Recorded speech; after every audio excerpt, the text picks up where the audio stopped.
The banging on the door came before sunrise, and Elena Voss knew, even half asleep, that something in her life was about to end. She sat up in bed, pulling her blanket to her chest, listening to her father's heavy footsteps cross the floor below. There were voices, low, urgent, unfamiliar. She could not make out the words, but she recognized the tone. It was the tone her father used when money was involved, or debt, or fear. Elena rose and crept to the top of the stairs. Through the gaps in the railing, she saw her father, Edmund Voss, standing in the doorway, with his shoulders bent low, the way a man bends when he owes something he cannot repay. Across from him stood a tall stranger, wrapped in a dark coat, his face calm, in a way that made the whole room feel smaller. She did not know yet that the stranger was Cale Ashbourne, the alpha king of the northern packs. She only knew that her father's hands were shaking, and that whenever her father's hands shook, someone in the house paid the price. "She is ready," her father said. "I promise you, she is obedient. She will cause no trouble." Elena's chest went cold. She had heard her name mentioned in every uncomfortable conversation in this house for years, always in the same breath as blame, always in the same breath as burden. But this was different. This was final. She did not wait to hear more. She turned and walked back to her room, sat on the edge of her bed, and stared at her hands, waiting for the moment someone would come to tell her that her life, as she knew it, was over. It did not take long. Her mother, Clara Voss, appeared at the door only minutes later, not with comfort in her eyes, but with instructions. Pack a bag, wear the gray dress, do not speak unless spoken to. Elena listened to every word without asking a single question, because she already understood that questions would not change what was coming. Her younger sister Grace peeked around the doorframe, her eyes wide and frightened, but she said nothing either. No one in this house had ever spoken up for Elena, and she did not expect them to start now. By the time the sun rose fully over the hills, Elena stood in the front room in her gray dress, a small bag at her feet, facing the man who had just paid her family's debt with her own life. Cale Ashbourne was taller than she expected, and quieter. He did not smile, did not offer comfort, did not even truly look at her the way a buyer looks over an item he has purchased. He simply studied her, as if trying to solve something complicated. "You understand what this means," her father said to her, not quite meeting her eyes. "Yes," Elena answered. Her voice did not shake, though her hands, hidden in the folds of her dress, were pressed so tightly together that her knuckles had gone white. "Then go," her father said, as though she were a stray animal being sent outside. No one hugged her. No one said goodbye in a way that meant anything. Her mother straightened the collar of her dress with cold, efficient hands, more concerned with appearances than farewells. Grace watched from the stairs, silent and small. Elena picked up her bag and walked toward the door where Cale waited. She did not look back, because she already knew there was nothing behind her worth turning for. Outside, 3 men stood beside dark horses, waiting without expression. Cale opened the door of a carriage and gestured for her to step inside. Elena hesitated only a moment before climbing in, her bag clutched against her chest like a shield. Cale sat across from her, his eyes steady, watching the countryside pass through the window, rather than watching her, which surprised her. She had expected him to study her the way men studied things they owned. Instead, he seemed almost careful not to make her feel smaller than she already did.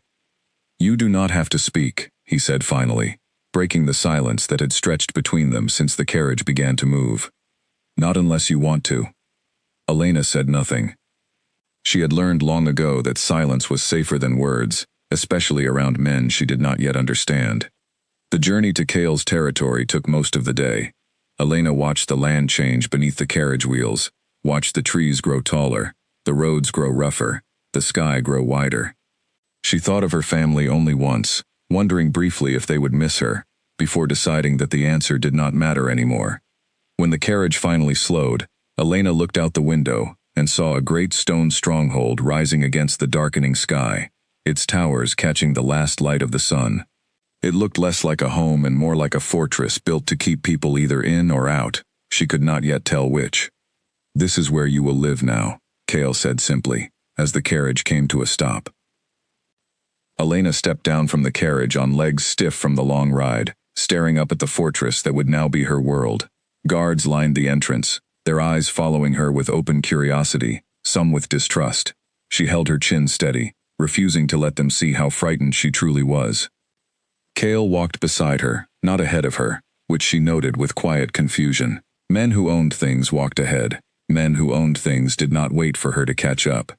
Inside, the halls were tall and cold, lit by torches that cast long shadows against stone walls. Elena's footsteps echoed unnaturally loud in the silence, and she felt every eye in the corridor land on her as they passed. A woman with sharp eyes and a stiff posture approached them, giving Elena a look that was somewhere between suspicion and disdain. "This is her?" the woman asked, addressing Kale directly, as though Elena were not standing right there. "Her name is Elena," Kale answered, his voice carrying an edge. Elena had not heard from him before. "You will address her by it." The woman's eyes flicked toward Elena for the briefest second before she nodded and turned away. Elena said nothing, though something small and unfamiliar stirred in her chest at hearing him correct the woman on her behalf.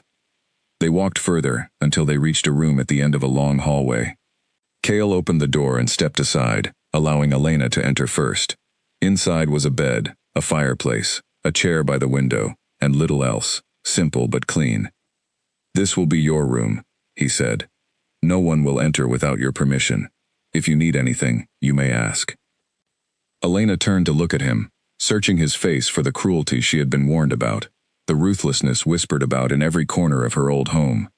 She found none of it in his expression, only a strange, careful patience that unsettled her more than outright coldness would have. "Why are you being kind to me?" she asked before she could stop herself. Kale paused at the doorway, considering the question longer than she expected. "Because kindness costs me nothing," he said finally, "and I have seen enough cruelty to know I do not wish to add to it." He left without another word, closing the door softly behind him. Elena stood alone in the unfamiliar room, her bag still clutched in her hands, staring at the door long after his footsteps had faded down the hallway. She did not understand him yet, this man they called Ruthless, this king who had just paid a fortune for a bride he barely looked at with anything but caution. She set her bag down slowly, sat on the edge of the unfamiliar bed, and allowed herself, for the first time since the banging on the door that morning, to breathe. Whatever waited for her in this fortress, she realized, would not be the life she had imagined. It would not be the life her family had assumed either. She did not yet know if that was something to fear or something to hope for. Outside her window, the sun finished setting over land she did not recognize, and Elena Voss, sold away by the only family she had ever known, began to wonder if she had just been given away, or if, somehow, she had just been saved. The first week in the fortress passed in careful silence, and Elena spent most of it learning the shape of her new world through observation, rather than conversation. She noticed that the servants moved quickly and quietly, never lingering, never speaking unless spoken to first. She noticed that the guards stood straighter whenever Kale passed, not out of forced obedience, but out of something that looked closer to respect. She noticed, most of all, that no one dared meet her eyes directly, as if she were a stranger they had not yet decided how to treat. Elena kept to her room during the mornings, watching the courtyard below from her window, learning the routines of the fortress the way she once learned the moods of her own family, carefully, and with the constant expectation that something could turn dangerous without warning. But nothing did. Meals were brought to her room without complaint. The fire in her hearth was kept lit without her needing to ask twice. When she mentioned once, quietly, that her room grew cold in the evenings, a thicker blanket appeared on her bed the very next day, though she never saw who brought it. She told herself it meant nothing. Kindness, she had learned long ago, often came with hidden costs. She had seen her own parents offer gentle words right before delivering the harshest blows, and she was not foolish enough to believe a king known throughout the land for his ruthlessness would be any different. And yet, days passed, and no blow came. One afternoon, Elena wandered the halls further than she had before, curiosity slowly overcoming her caution. She passed a large hall where several guards were speaking in low voices, and she paused, just out of sight when she heard her own name mentioned. "She flinches every time someone raises their voice near her," one guard said. "Have you noticed?" "I have," another answered. "Makes you wonder what her own family did to her before she ever arrived here." Elena's chest tightened, and she stepped back before they could notice her listening. She had not realized her fear was so visible, so easily read by strangers who barely knew her. Later that evening, as she sat by her window watching the last light fade over the courtyard, a knock came at her door. Gentle, almost hesitant. She opened it, to find Kale standing there, a folded piece of parchment in his hand. "I thought you might like something to read," he said, holding it out to her. "It is a map of the surrounding land, in case you wish to know where you are." Elena took the parchment carefully, surprised by the gesture. "Thank you," she said quietly. He nodded once, but did not leave immediately. Instead, he studied her for a long moment, the same careful, searching look she had noticed since their first meeting. "You do not have to be afraid here," he said finally. "I know that is not something words can prove. But I wanted you to hear it, at least once." Elena did not know how to respond, so she said nothing, watching as he turned and walked away down the hall, his footsteps steady and unhurried. That night, Elena lay awake longer than usual, staring at the ceiling, turning his words over in her mind. She wanted to believe him. Some small, wounded part of her wanted desperately to believe that this fortress, this king, this strange new life, might not be another cage disguised as a home. But believing had cost her too much before, and she was not ready to hand that trust over so easily. The following morning, Elena decided to venture beyond her room again, this time with a purpose. She wanted to see the gardens she had glimpsed from her window, a small patch of green, tucked behind the eastern wall of the fortress. The garden was quiet when she arrived, empty except for an older woman kneeling beside a row of flowers, humming softly to herself as she worked. The woman looked up when Elena approached, her expression neither cold nor suspicious, simply curious. "You must be the young lady everyone has been whispering about," the woman said, brushing dirt from her hands as she stood. "I am Mira. I tend the gardens here." "Elena," she replied, offering a small, cautious smile. Mira studied her for a moment, then gestured toward a stone bench nearby. "Sit, if you like. The flowers do not mind company." Elena hesitated only briefly before accepting, grateful for the first genuine warmth she had encountered since arriving. "You seem surprised," Mira said, returning to her flowers, "that no one here has been cruel to you." Elena's silence must have answered for her, because Mira continued without waiting for a response. "The king is not what the stories say," Mira said carefully. "He is firm, yes, and unforgiving to those who threaten this pack. But cruelty for its own sake has never been his way, not since I have known him." "Then why do people fear him so much?" Elena asked. Mira considered the question, pulling a stray weed from the soil before answering. "Fear keeps enemies at a distance," she said.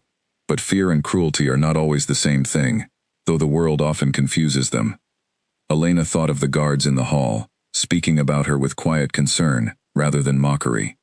She thought of the blanket that appeared without being asked twice, the map handed to her with quiet care, the correction given to a woman who dared speak over her. She was beginning to suspect that the ruthless king everyone whispered about was not the man standing in front of her. But suspicion, Elena reminded herself, was not the same as certainty, and certainty was something she was not yet ready to trust. As the days turned into a second week, Elena found herself venturing further from her room each day, drawn by a curiosity she had not expected to feel, in a place that was supposed to feel like a prison. She began recognizing faces in the halls, learning names, slowly, offering small nods of acknowledgement that were, in time, returned. The guards no longer watched her with open suspicion. The servants no longer avoided her eyes so quickly. And Kale, though he kept his distance during the days, always seemed to find a reason to speak with her in the evenings, brief conversations that left her with more questions than answers, but questions that no longer felt entirely unwelcome. One evening, as she sat in the garden with Mira, Elena finally allowed herself to ask the question she had been carrying since the morning she left her family's home. "Do you think he chose me for a reason?" she asked quietly, "or was I simply the price of a debt?" Mira paused her work, looking at Elena with something close to sympathy. "I think," she said slowly, "that you will have to ask him that question yourself, when you are ready to hear the answer." Elena said nothing more that evening, but the question remained with her long after she returned to her room, long after the fortress fell silent around her, long after she finally closed her eyes to sleep. She did not yet know what answer waited for her. But for the first time, since the banging on her father's door had shattered her old life apart, Elena found herself hoping the answer might be one worth staying for. The morning the trouble began, Elena woke to the sound of raised voices echoing up from the courtyard, sharp and urgent, in a way that made her blood run cold before she even understood the words. She rushed to her window and saw a group of unfamiliar men standing near the gates, their horses lathered with sweat, their faces tight with the look of men who had ridden through the night without rest. Guards surrounded them, weapons ready but not drawn, and at the center of it all stood Cale, his posture rigid, his voice low but carrying easily across the stone courtyard. Elena dressed quickly and made her way down, though she stopped short of the courtyard itself, watching from the shadow of a doorway as the scene unfolded. "Lord Alistair Drake sends his regards," one of the strangers said, his tone dripping with false politeness, "and a warning. The border villages under your protection will no longer enjoy your peace unless certain terms are met." Cale's expression did not change, but something in the air shifted, a stillness that felt heavier than any shout could have been. "Tell your lord," Cale said evenly, "that threats delivered by messengers rarely end well for the messengers." The stranger's confidence faltered slightly, though he recovered quickly. "A response, then. I will carry it back." "Carry back this instead," Cale said. "I protect what is mine without apology, and I do not negotiate under threat. If Lord Drake wishes to test that, he is welcome to come himself, rather than sending men to deliver his cowardice." The messengers left soon after, their horses kicking up dust as they rode back through the gates, and the courtyard slowly returned to its usual rhythm, guards resuming their posts, servants resuming their tasks, as though nothing unusual had happened at all. Elena remained in the doorway long after the courtyard had emptied, unsettled by what she had witnessed. She had heard whispers of Cale's ruthlessness since the day she arrived, but this was the first time she had seen even a glimpse of the man capable of holding an entire territory together through sheer will and unwavering authority. She was still standing there when Cale noticed her, his expression softening slightly as he crossed the courtyard toward her. "You heard all of that," he said. Not quite a question. "I did," Elena admitted. He studied her carefully, as if trying to gauge her reaction. "Does it frighten you?" Elena considered the question honestly before answering. "It surprises me more than it frightens me," she said. "I expected cruelty. What I saw was control." Something flickered across Cale's face, something Elena could not quite name. "Control is often mistaken for cruelty," he said quietly, "especially by those who have never had to hold either." He did not explain further, and Elena did not press him, sensing that whatever weight he carried from moments like these was not something easily shared.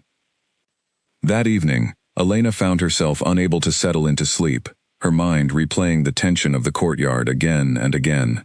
She rose from her bed and wandered the halls, drawn by a restlessness she could not name, until she found herself near a small study she had not entered before, its door left slightly ajar.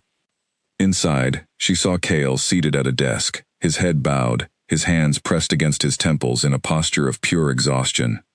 He did not notice her at first, and Elena hesitated, unsure whether to intrude on a moment that felt private in a way she had not expected from him. "You may come in," Cale said finally, without lifting his head, "if you intend to stand there all night." Elena stepped inside cautiously, closing the door softly behind her. "I did not mean to disturb you," she said. "You are not disturbing me," he replied, finally straightening in his chair. His face, in the dim candlelight, looked older than she remembered, weighed down by something far heavier than the messengers who had visited that morning. "Is it always like this?" Elena asked carefully. "The threats? The tension?" Cale let out a slow breath, leaning back in his chair. "More often than I would like," he admitted. "Ruling this territory means constantly proving that peace is worth defending, even to those who would rather test its limits." "It must be exhausting," Elena said quietly, "carrying that alone." Cale looked at her then, really looked at her, in a way he had not before. "It is," he admitted, "though I have grown used to carrying it alone. It is easier that way. Fewer people to disappoint." Elena's chest tightened at his words, recognizing something painfully familiar in them. "I understand that feeling more than you might think," she said softly. They sat in silence for a long moment, the weight of shared understanding settling comfortably between them, neither needing to explain further. "Why did you choose me?" Elena finally asked, the question she had carried since her first night in the fortress finally slipping free. "You could have refused the debt. You could have demanded payment in gold instead." Kale considered the question carefully before answering. "Your father offered you as though you were worth nothing," he said. "I have seen enough men treat people as currency to recognize the pattern instantly. I did not take you because I needed a bride, Elena. I took you because I could not stand by and watch another person be sold like property, without at least offering something better than what waited for you otherwise." Elena's breath caught at the honesty in his words, unprepared for how deeply they affected her. "I did not expect kindness from you," she admitted quietly. "I did not expect to offer it so easily," Kale replied, "until I met you." The moment stretched between them, fragile and unfamiliar, neither quite willing to name what was beginning to grow in the space where fear had once lived. Elena left the study that night with more questions than answers, but for the first time since arriving at the fortress, the questions no longer felt like threats. They felt instead like the beginning of something she had never been allowed to have before, a future not decided by someone else's debt, but by her own choice. And as she returned to her room, the halls no longer felt like the corridors of a stranger's fortress. They felt, slowly and carefully, like the beginning of something that might, one day, feel like home. The scream came from the servants' quarters just before dawn, sharp and desperate, and Elena was out of bed and running toward the sound before she had even fully woken. She reached the narrow hallway to find a young servant girl pressed against the wall, tears streaming down her face, while a guard named Gareth stood over her, his voice raised in anger over a broken tray of dishes scattered across the stone floor. "I did not mean to," the girl stammered, flinching away from him. "The tray slipped.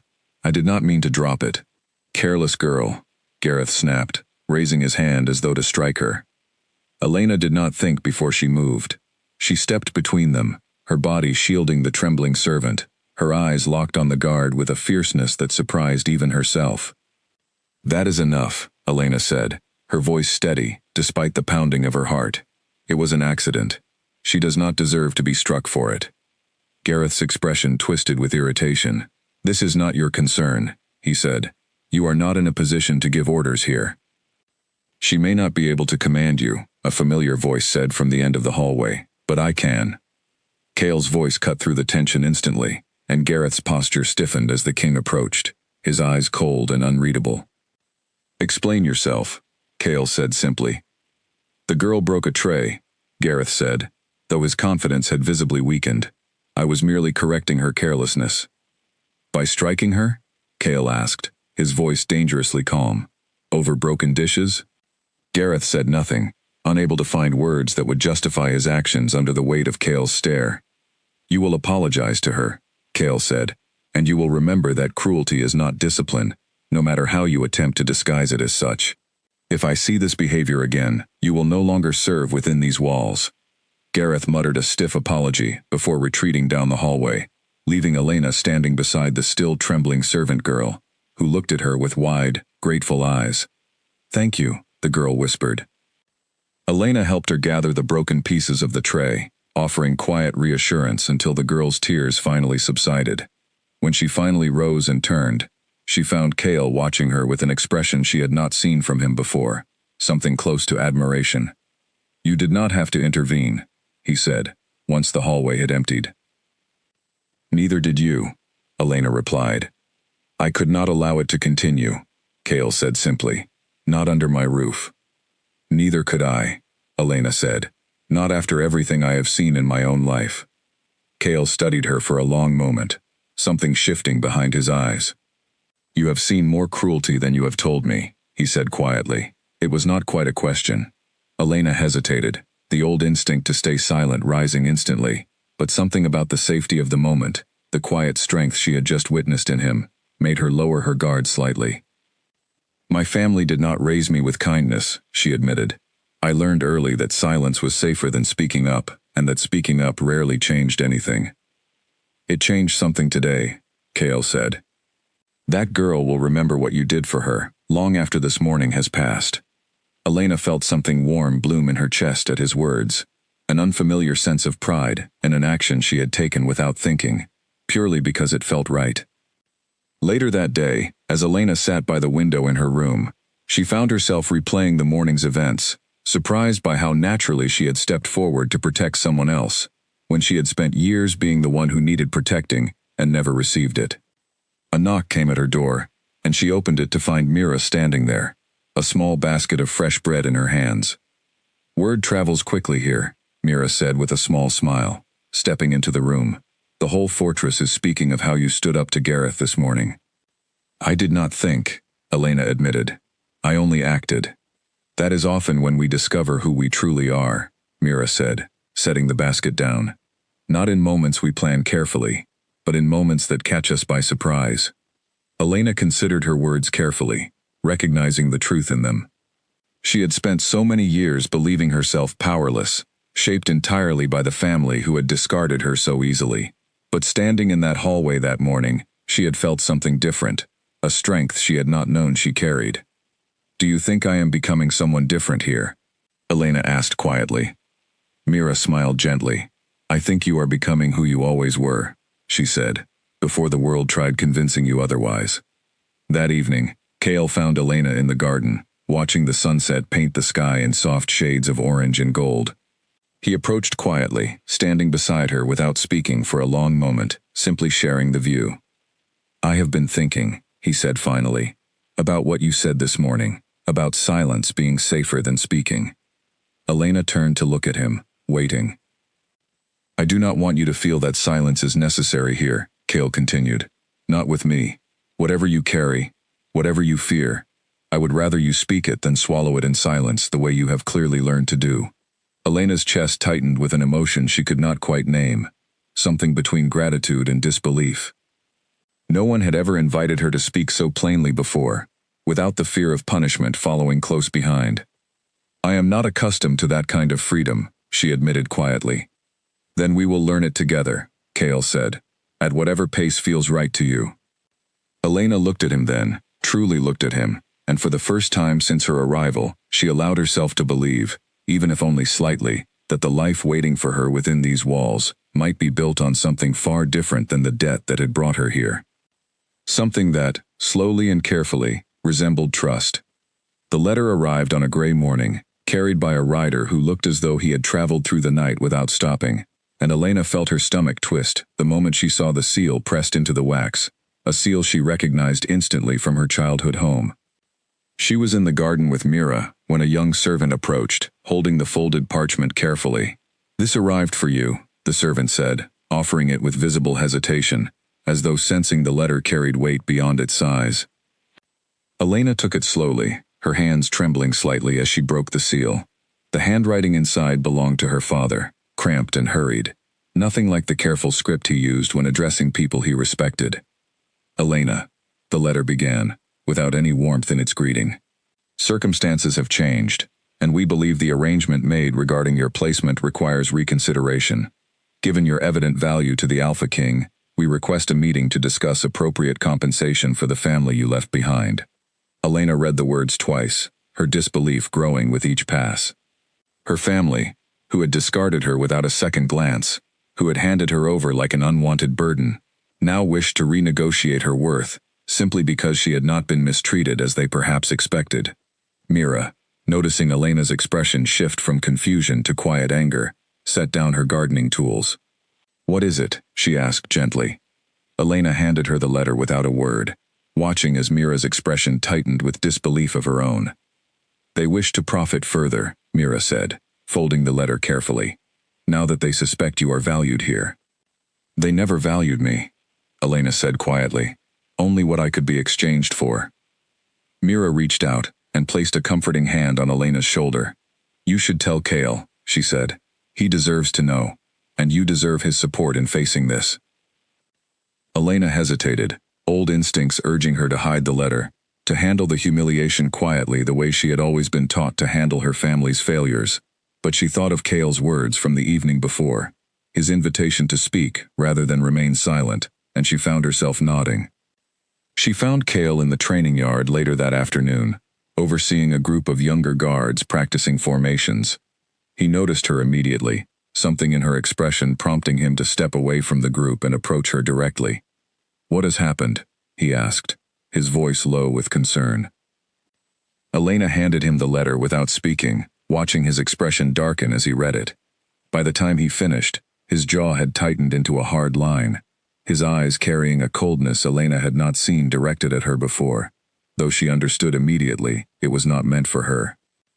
"They dare demand more," Cale said, his voice controlled but carrying an unmistakable edge, "after discarding you without a second thought. They believe I have become valuable to you," Elena said quietly, "and they wish to profit from that value." Cale folded the letter carefully, his movements deliberate despite the anger clearly simmering beneath his composed exterior. "You are not a possession to be traded twice," he said. "Not by them, not by anyone." "I know that," Elena said, though her voice wavered slightly. "But it does not erase the fact that they see me that way, even now." Cale studied her closely, noticing the way old wounds had resurfaced beneath her calm exterior.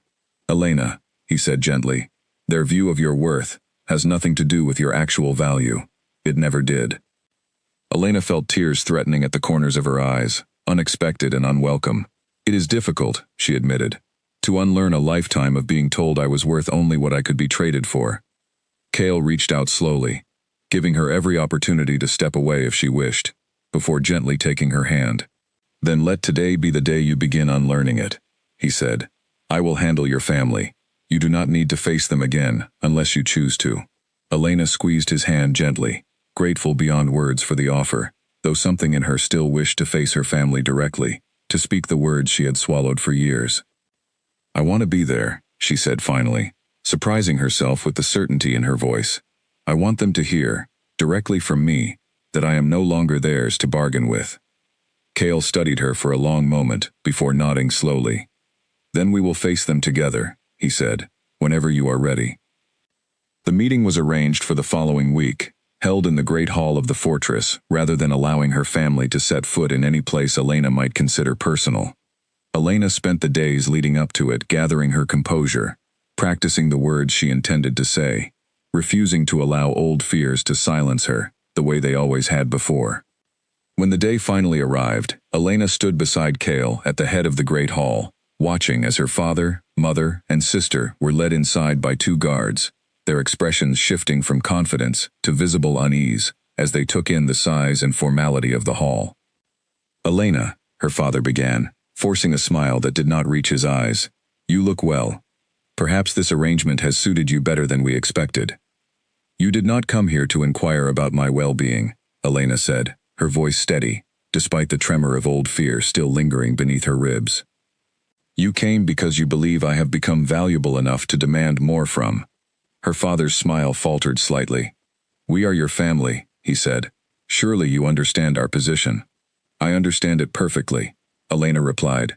"You sold me the moment I became an inconvenience, and now you wish to sell me again the moment you believe I have become profitable. My worth to you has always depended entirely on what I could provide, never on who I am." Her mother stepped forward, her expression tightening with irritation rather than remorse. "We gave you a home for years," Clara said sharply. "Surely that counts for something." "You gave me a house," Elena corrected calmly, "never a home. There is a difference, and I have only recently learned what that difference truly feels like."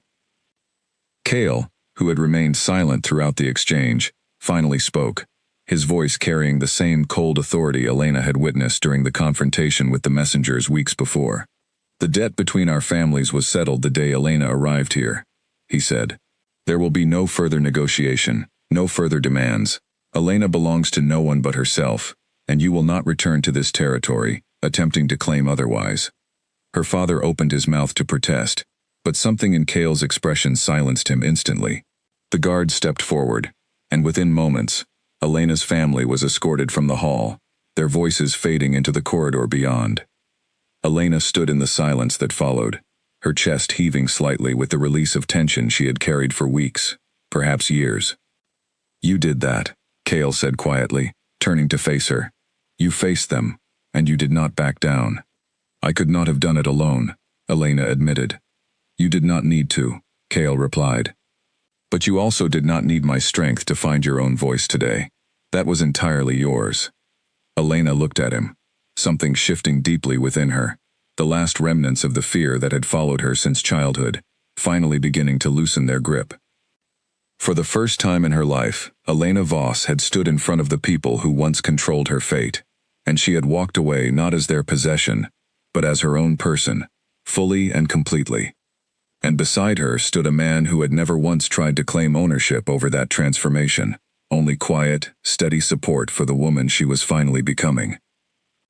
The message arrived just after midnight, delivered by a breathless scout whose horse had clearly been ridden to its limits, and the entire fortress seemed to wake at once with the sound of hurried footsteps and urgent voices. Elena, startled from sleep, wrapped a shawl around her shoulders and stepped into the hallway, where servants and guards moved with quick, purposeful energy. She caught sight of Nathaniel, Cale's most trusted advisor, striding toward the war room with a grim expression, and she followed without hesitation, her curiosity outweighing her caution. "What has happened?" she asked, catching up to him just outside the heavy wooden doors. Nathaniel glanced at her, his expression softening slightly with recognition. "Lord Drake's forces have moved against one of our border villages," he said. "They struck under cover of darkness, hoping to catch the settlement unprepared." Elena's stomach dropped. "Are the villagers safe?" "Some," Nathaniel said carefully. "Others were injured. The king has already ridden ahead with the first response unit." Elena's chest tightened with worry. She had not expected to feel so intensely. "How long ago did he leave?" "Less than an hour," Nathaniel replied.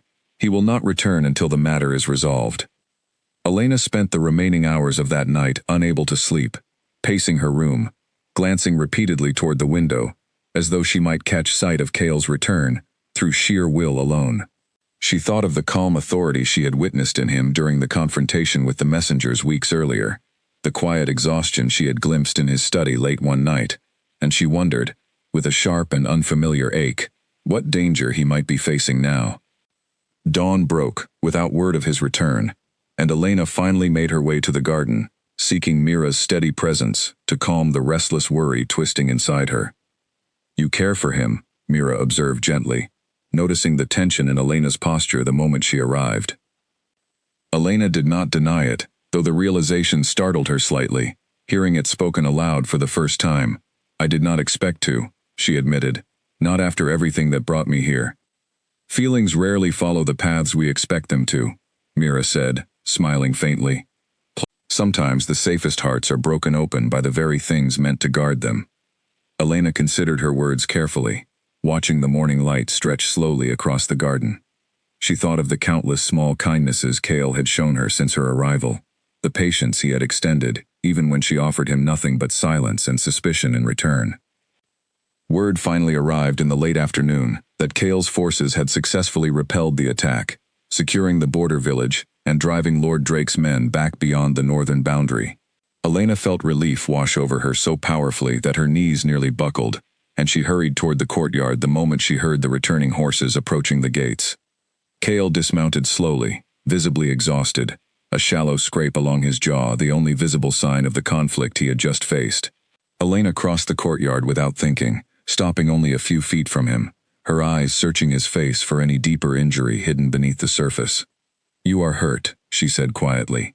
"It is nothing," Cale replied, though his voice carried the weariness of a man who had spent the night making difficult decisions under pressure. "It is not nothing to me," Elena said, surprising herself with the intensity of her own words. Cale studied her closely, something shifting in his expression, as he registered the genuine worry reflected in her eyes. "You were concerned for me," he said, not quite a question. "I was," Elena admitted, her voice softer now. "I did not expect to feel it so strongly, but I was." Cale reached out slowly, brushing a strand of hair from her face, with a gentleness that contrasted sharply with the exhaustion still lingering in his posture. "I am not accustomed to anyone waiting for my return," he said quietly. "Not like this." "Perhaps it is time you became accustomed to it," Elena said, her heart pounding with the vulnerability of her own words. That evening, Once Kale had rested, and the fortress had settled back into its usual rhythm, he found Elena in the garden, the same place where she had first begun to understand the man behind the reputation that preceded him. "I owe you an explanation," he said, settling onto the bench beside her. "About Lord Drake, about the tension that has followed this territory for years." Elena listened carefully, as Kale explained the long history between his pack and Drake's, a conflict rooted in old grievances and repeated attempts by Drake to expand his territory through intimidation rather than honest negotiation. He spoke of the weight of protecting not just his own authority, but the lives of every villager and guard who depended on his strength to keep them safe. "It is a heavy burden," Elena said softly, once he had finished. "It is the burden I was born into," Kale replied. "I did not choose it, but I have never regretted carrying it, not even on nights like last night." Elena reached for his hand, threading her fingers through his without hesitation, the gesture feeling far more natural than she expected. "You do not have to carry it entirely alone," she said. "Not anymore." Kale turned to look at her, something raw and unguarded, finally breaking through the careful composure he usually maintained. "Elena," he said quietly, "I did not expect to find comfort in anyone, not after everything I have had to become to protect this territory. But somehow, you have become exactly that." Elena's heart swelled with an emotion she had spent years denying herself the right to feel, a warmth so unfamiliar it almost frightened her. "I did not expect to find safety here either," she admitted. "Not after everything my family taught me to expect from the world." They sat together in comfortable silence as the stars emerged overhead, two people who had each carried heavy burdens alone for far too long, slowly discovering that shared weight felt lighter than either had imagined possible. For the first time since arriving at the fortress, Elena allowed herself to imagine a future not shaped by debt or obligation, but by the quiet, steady understanding growing between herself and the man everyone else feared, yet she was slowly learning to trust completely. The arrival of Lady Vivian Cross sent a ripple of unease through the fortress the moment her carriage rolled through the gates, its polished black exterior gleaming beneath the midday sun, entirely too elegant for the practical world Elena had grown accustomed to. Elena watched from an upper window as Vivian stepped down from the carriage, her posture flawless, her smile sharp and calculated, as she greeted the guards with practiced charm. Something about her presence felt immediately unsettling, though Elena could not yet name why. "She is the daughter of a neighboring pack leader," Mira explained later that day, when Elena asked about the unexpected visitor. "There has long been talk that a match between her and the king would strengthen alliances across the northern territories." Elena's chest tightened at the words, an unfamiliar jealousy stirring within her that she quickly tried to suppress. "Is that why she has come?" she asked, keeping her voice carefully neutral. "Officially, she has come to discuss trade agreements," Mira said. "Unofficially, I suspect she has come to remind the king of options he has not yet fully closed the door on." That evening, Elena found herself seated at the edge of the great hall during a formal dinner held in Vivian's honor, watching as the woman commanded the attention of the room with practiced ease. Vivian's laughter was light and musical, her conversation clever, and Elena felt distinctly out of place among the polished nobility gathered around the long table. "You must be the young woman everyone has been discussing," Vivian said at one point, turning her attention directly to Elena with a smile that did not quite reach her eyes. "The debt bride, is that correct?" The words landed like a slap, though Elena refused to let her expression waver. "My name is Elena," she said calmly. "Of course," Vivian replied smoothly. "Forgive me. It must be difficult, adjusting to a life so far removed from where you began." "I have adjusted well enough," Elena said, holding Vivian's gaze steadily. Vivian's smile widened slightly, though something calculating flickered behind her eyes. "How fortunate for you," she said, "that the king has such a generous heart. Not every man would extend such patience toward someone brought here under such circumstances." Elena felt Kale's attention shift toward their exchange from across the table, though he said nothing, allowing Elena the space to navigate the conversation herself. "Patience is not something extended out of pity," Elena said carefully. "It is something built through understanding, which perhaps takes longer to recognize from the outside." Vivian's expression tightened almost imperceptibly, before smoothing back into practiced elegance. Well spoken, she said, though her tone carried a note of surprise at Elena's composure. The dinner continued without further incident, though Elena felt the weight of Vivian's presence lingering over the following days, a constant reminder of the world Cale belonged to before her arrival, a world of alliances and strategic matches that had nothing to do with the quiet trust growing between them. Elena found Cale alone in his study several nights later, the same room where their earlier conversation had first begun to shift the foundation of their relationship. He looked up when she entered, setting aside the papers he had been reviewing. "You have been quiet since Vivian's arrival," he observed. Elena hesitated before answering honestly. "I did not expect to feel threatened by her presence," she admitted, "but I do." Cale's expression softened with understanding. "Vivian represents an alliance my advisors have suggested for years," he said carefully, "but it has never been something I sought for myself." "She seems confident that could change," Elena said quietly. "Confidence is not the same as certainty," Cale replied. "Elena, I did not bring you here to eventually replace you with a more convenient arrangement. Whatever grows between us has nothing to do with the political value others might place on alliances. But you cannot ignore the pressures of your position forever," Elena said, voicing the fear that had settled uncomfortably in her chest since Vivian's arrival. Cale rose from his desk and crossed the room, standing close enough that Elena could see the sincerity etched clearly across his features.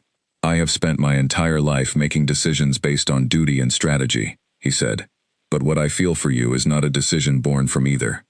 It is something far more honest than anything Vivian's family could offer through negotiation." Elena's breath caught at the directness of his words. "What exactly do you feel for me?" she asked softly, needing to hear it spoken plainly rather than implied through careful gestures and quiet patience. Cale reached for her hand, holding it gently between both of his own. "I feel a devotion I did not expect to find," he said, "not through duty, not through debt, but through the person you have shown yourself to be since the day you arrived here, frightened yet unwilling to be broken by it. I feel something I would very much like to call love, if you are ready to hear that word spoken so plainly." Tears blurred Elena's vision as she absorbed the weight of his confession, years of believing herself unworthy of such devotion crumbling beneath the sincerity in his voice. "I am ready," she whispered. "I have been ready longer than I realized." Cale's hand rose gently to cup her face, and for a long moment, they simply stood together in the quiet study. Two people who had each spent years guarding themselves against vulnerability, finally allowing themselves to be fully seen by the other. The following morning, Vivian departed the fortress earlier than planned, her farewell to Cale brief and formal, though her eyes lingered briefly on Elena with something that resembled grudging acknowledgement rather than open hostility. "You have chosen an interesting path," Vivian said quietly to Elena, just before entering her carriage.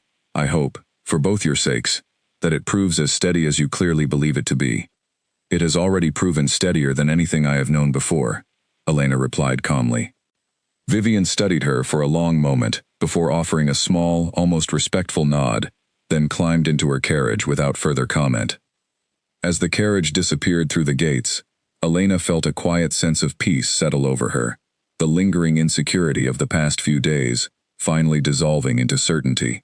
Whatever alliances or expectations others might place upon Cale, she now understood clearly that the bond growing between them was built on something far sturdier than politics or convenience.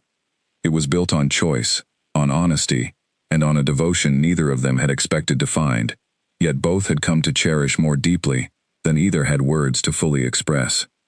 3 weeks after Vivian's departure, a messenger arrived bearing news that shattered the fragile peace Elena had begun to settle into. News that Lord Alistair Drake intended to press his claim over the Northern Territories once and for all, gathering forces far larger than any previous confrontation had involved. Elena stood in the war room, something she would never have imagined doing during her first weeks at the fortress, listening as Nathaniel and the other advisors debated strategy around a large map spread across the central table. "Drake has allied with 2 smaller packs to the east," Nathaniel explained grimly, tracing the map with a steady finger. "His forces now outnumber ours by a significant margin." Cale studied the map with a controlled intensity that betrayed none of the concern Elena could sense simmering beneath his composed exterior. "Numbers alone do not determine the outcome of a conflict," he said. "But we cannot ignore the risk this poses to the villages under our protection." Elena watched the discussion continue, her heart heavy with worry, though she forced herself to remain silent, understanding that this was not a decision she could influence through emotion alone. Later that night, she found Kale standing alone on the fortress battlements, staring out at the darkened landscape stretching toward the northern border. She joined him quietly, wrapping her shawl tighter against the cold night air. "You are worried," she observed, though it was hardly a question. "I am always prepared for conflict," Kale said quietly. "But this time feels different." Why? Elena asked. Kale turned to look at her, his expression unusually vulnerable in the moonlight. "Because for the first time in years, I have something I am genuinely afraid to lose," he admitted.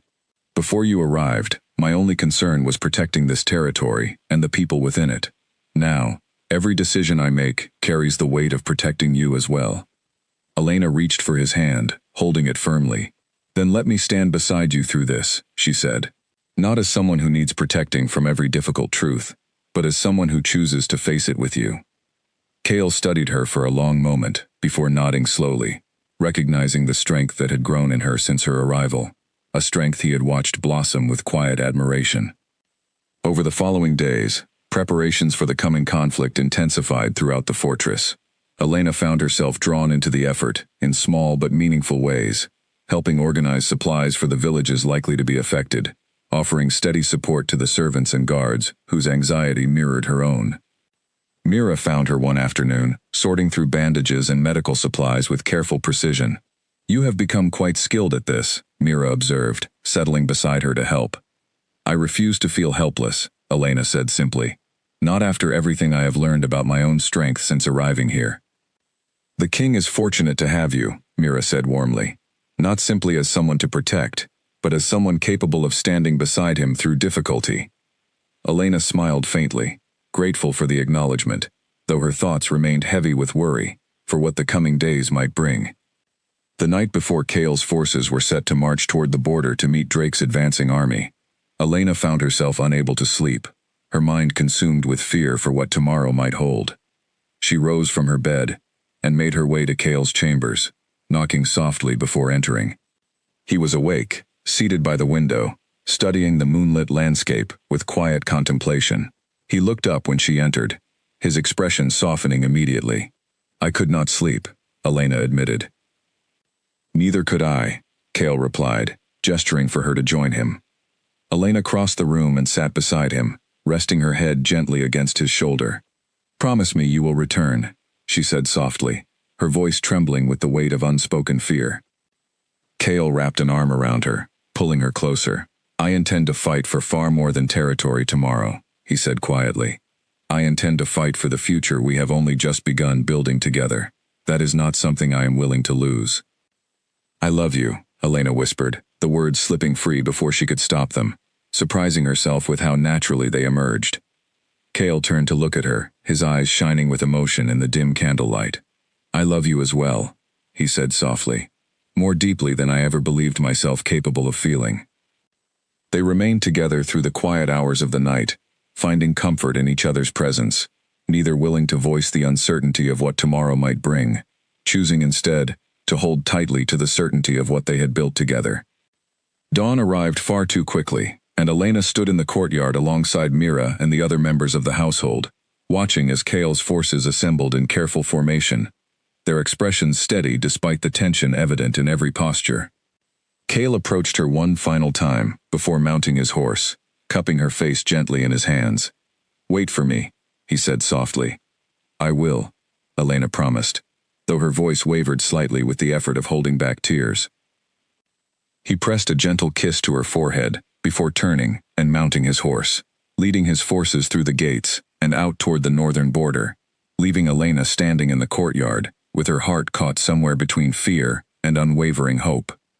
The following days stretched painfully long as reports trickled back to the fortress in fragments, brief updates carried by exhausted messengers who offered little comfort beyond confirmation that the conflict had begun in earnest along the border.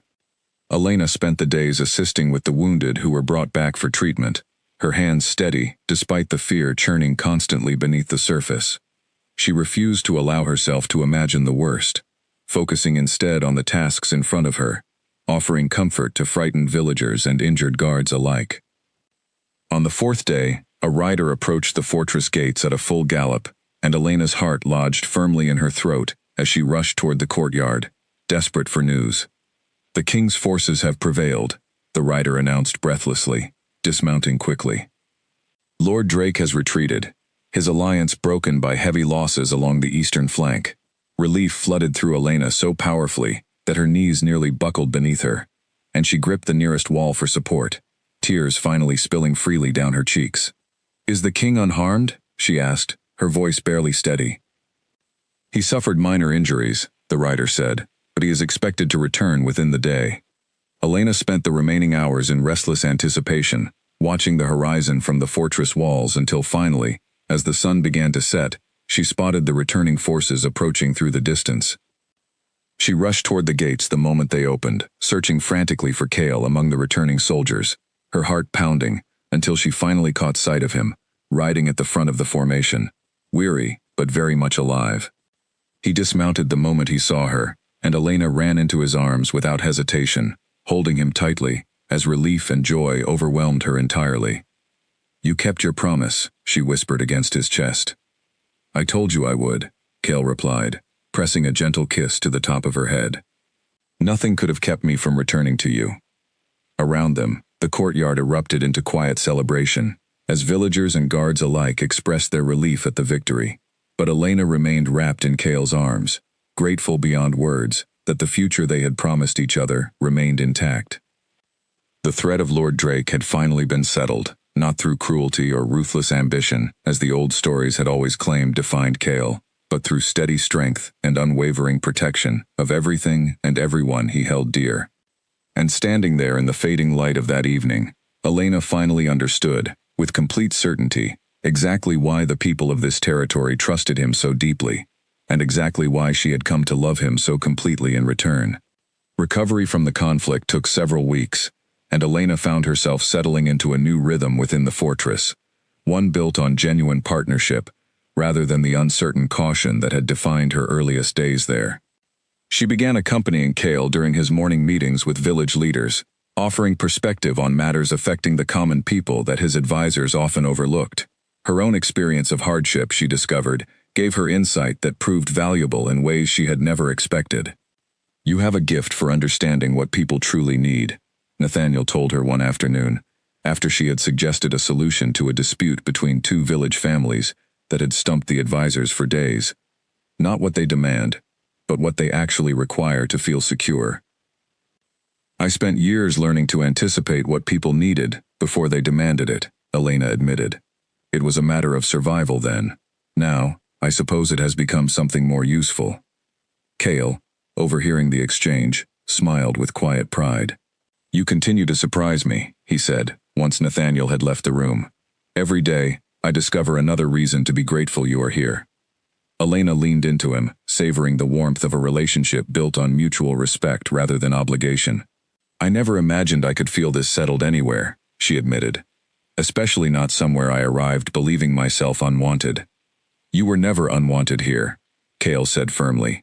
"Only unrecognized, by people who never deserved the privilege of knowing you." One afternoon, several weeks after the conflict with Drake had fully settled, a familiar carriage arrived at the fortress gates, and Elena felt an unexpected calm settle over her, rather than the anxiety such an arrival might once have caused. Her father stepped down from the carriage alone this time, his posture noticeably more subdued than during his previous visit. Elena met him in the courtyard, flanked by two guards who remained at a respectful distance, though close enough to intervene should the need arise. "Elena," Edmund said, his voice carrying none of the confidence he had displayed during their last encounter, "I have come to apologize." Elena studied her father carefully, searching for sincerity beneath his words. "Why now?" she asked simply. Edmund hesitated, clearly struggling with the admission. "Because I have had time to consider what kind of father I truly was to you," he said quietly, "and I am not proud of the answer." Elena remained silent, allowing him space to continue, though she offered no immediate forgiveness. "I convinced myself that selling you settled a debt honorably," Edmund continued. "But the truth is, I saw you as a burden long before that debt ever existed. I am sorry for that, Elena, sorrier than I know how to properly express." Elena felt an unexpected mixture of emotions rising within her, old resentment mingling with a cautious openness she had not anticipated feeling. "I do not know if I can fully forgive what happened," she said honestly. "But I appreciate that you have come to acknowledge it, rather than continuing to demand more from a debt long since settled." Edmund nodded, accepting her words without argument. "I do not expect forgiveness," he said. "I only wanted you to know that I recognize, finally, the harm I caused." Elena studied her father for a long moment before speaking again. "I have built a life here," she said, "one built on respect and genuine care, things I never received at home. I am grateful for that, more than I can express. But I cannot pretend the past did not happen, simply because you have arrived at a late understanding of it." "I understand," Edmund said quietly. "I only hope, someday, there might be room for something resembling reconciliation between us." Elena considered his words carefully. "Perhaps, someday," she said, "but that will require far more than a single apology, to rebuild what was broken for so many years." Edmund nodded, seeming to accept the boundary she had set, and after a brief, awkward silence, he returned to his carriage, departing the fortress without further demands or requests. Cale, who had watched the exchange from a respectful distance, approached Elena once the carriage had disappeared through the gates. "How do you feel?" he asked gently. "Lighter," Elena admitted, surprised by her own answer. "Not because I have forgiven him entirely, but because I no longer feel controlled by what he did to me. I have chosen my own path, regardless of what he believes he deserves from me now." Cale pulled her into a gentle embrace. "That is perhaps the greatest strength I have witnessed in you," he said, "the ability to acknowledge pain without allowing it to define your future." Elena rested against him, grateful for the steady support he continued to offer, support that had never once wavered since the day she first arrived at this fortress, frightened and uncertain of what her life had become. In the weeks that followed, Elena found herself increasingly involved in the daily governance of the territory, her insights valued, not simply because of her relationship with Cale, but because of the genuine wisdom she brought to matters affecting the people under his protection. She spent afternoons in the village nearby, listening to concerns from families who had once viewed her with suspicion, now greeting her with warmth and gratitude for the assistance she had provided during the recovery from Drake's attacks. She organized efforts to rebuild homes damaged during the conflict, coordinated supplies for families who had lost crops or livestock, and slowly became a figure the villagers trusted as much as they trusted Cale himself. "You have become quite the leader in your own right," Mira observed one afternoon, watching Elena coordinate a group of volunteers repairing a damaged well. "I only wish to help," Elena said modestly, though she could not deny the quiet pride she felt in the work.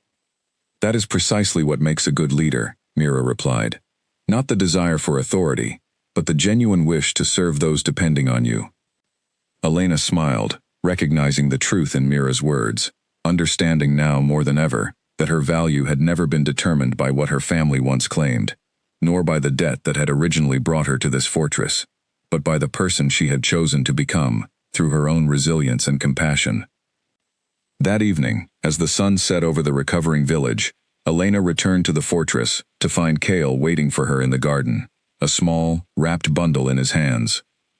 "What is this?" she asked curiously, accepting the gift. "Open it," Cale said, his expression carrying a mixture of nervousness and anticipation she had rarely seen from him. Elena unwrapped the bundle carefully, revealing a delicate silver pendant shaped like a small flame, intricately detailed and clearly crafted with great care. "It represents strength that grows brighter under pressure, rather than being consumed by it," Cale explained quietly. "Much like you have shown yourself to be, since the very first day you arrived here." Elena's eyes filled with tears as she studied the pendant, deeply moved by the thoughtfulness behind the gift. "It is beautiful," she whispered. "Not nearly as beautiful as what it represents," Cale replied, gently fastening the pendant around her neck. Elena reached up, touching the delicate silver flame resting against her collarbone, feeling a profound sense of belonging settle deeply within her chest. "Thank you," she said softly, "for seeing something in me that I did not always see in myself.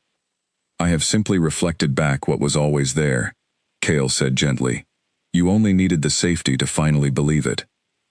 They stood together in the quiet garden as evening settled fully over the fortress, two people who had each faced their own battles, both external and internal, finally finding steady peace in the life they had built together, a life founded not on debt or obligation, but on genuine devotion and mutual respect. Elena Voss, once discarded by the very family meant to protect her, had found in this unexpected place something far more valuable than the safety she had originally sought. She had found a home, a purpose, and a love so genuine it had reshaped every broken piece of her past into a foundation strong enough to build an entirely new future upon. The seasons turned slowly, and with them, the fortress that had once felt like a foreign prison to Elena had transformed completely into the only place she now recognized as home.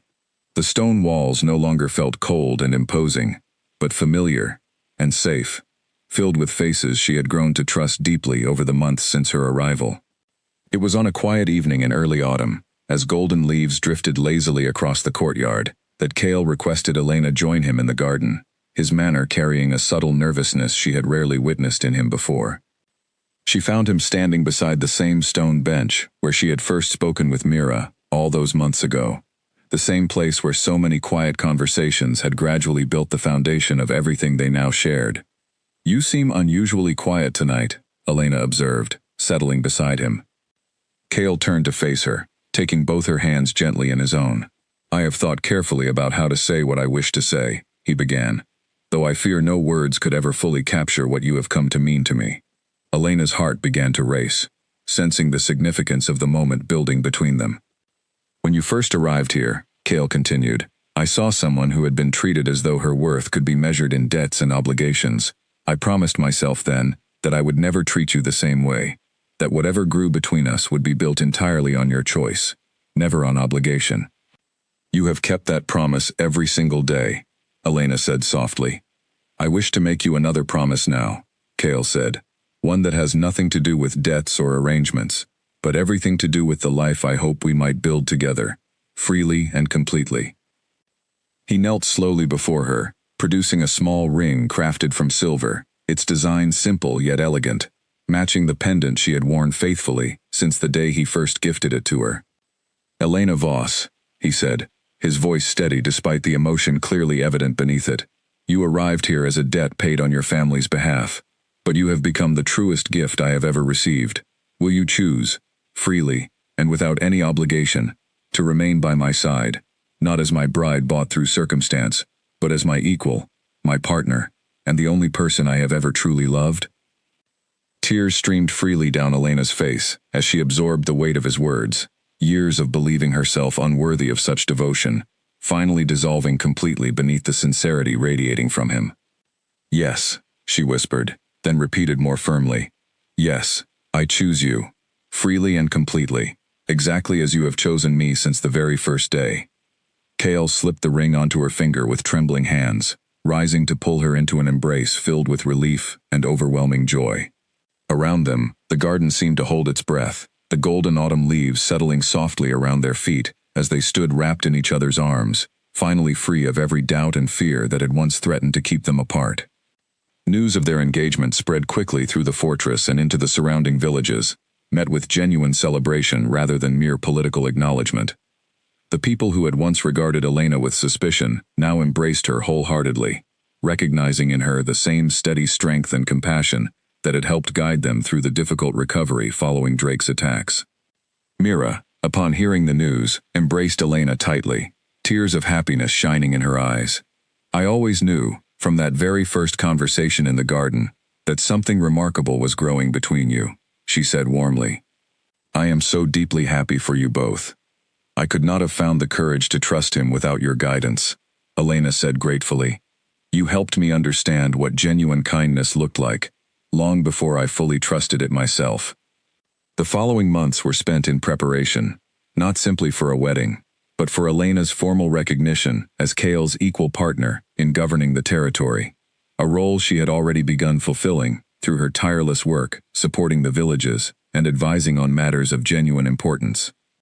On the day of the ceremony, Held in the great hall where Elena had once faced her family with newfound strength, the space was transformed entirely, filled with warmth, music, and genuine celebration from every corner of the territory. Villagers who had once feared the fortress now filled its halls with laughter and joy. Guards who had once eyed Elena with suspicion now stood proudly among the witnesses to her new beginning. Elena stood at the entrance of the hall, dressed simply yet elegantly, the silver pendant resting against her collarbone alongside the ring that symbolized the choice she had made freely, without any debt or obligation dictating her path. As she walked down the aisle formed by the gathered crowd, she caught sight of Mira, beaming with pride, of Nathaniel, offering a respectful nod of approval, and finally, of Cale himself, standing at the end of the hall with an expression of pure devotion that stole the breath from her lungs entirely. The ceremony itself was simple, rooted not in grand political declarations, but in genuine vows exchanged between two people who had each found, in the other, exactly what they had been missing throughout their difficult pasts. "I vow," Cale said, his voice carrying clearly through the silent hall, "to never treat you as anything less than my equal, to protect not just your safety, but your freedom to choose your own path, always." "I vow," Elena responded, her voice steady with the confidence she had built through months of healing and growth, "to stand beside you, not out of obligation, but out of genuine devotion, offering you the same patience and understanding you offered me from the very first day we met." As they exchanged these vows, Elena felt the final remnants of her painful past dissolve completely, replaced entirely by the certainty of the future she had chosen for herself. A future built on love, freely given, rather than debt forcibly extracted. The celebration that followed stretched long into the evening, filled with warmth, laughter, and genuine joy from every corner of the territory. Elena danced with villagers who had once distrusted her, laughed with guards who had once viewed her with suspicion, and stood proudly beside Cale, as they were formally recognized not simply as king and bride, but as true partners in governing the land and its people.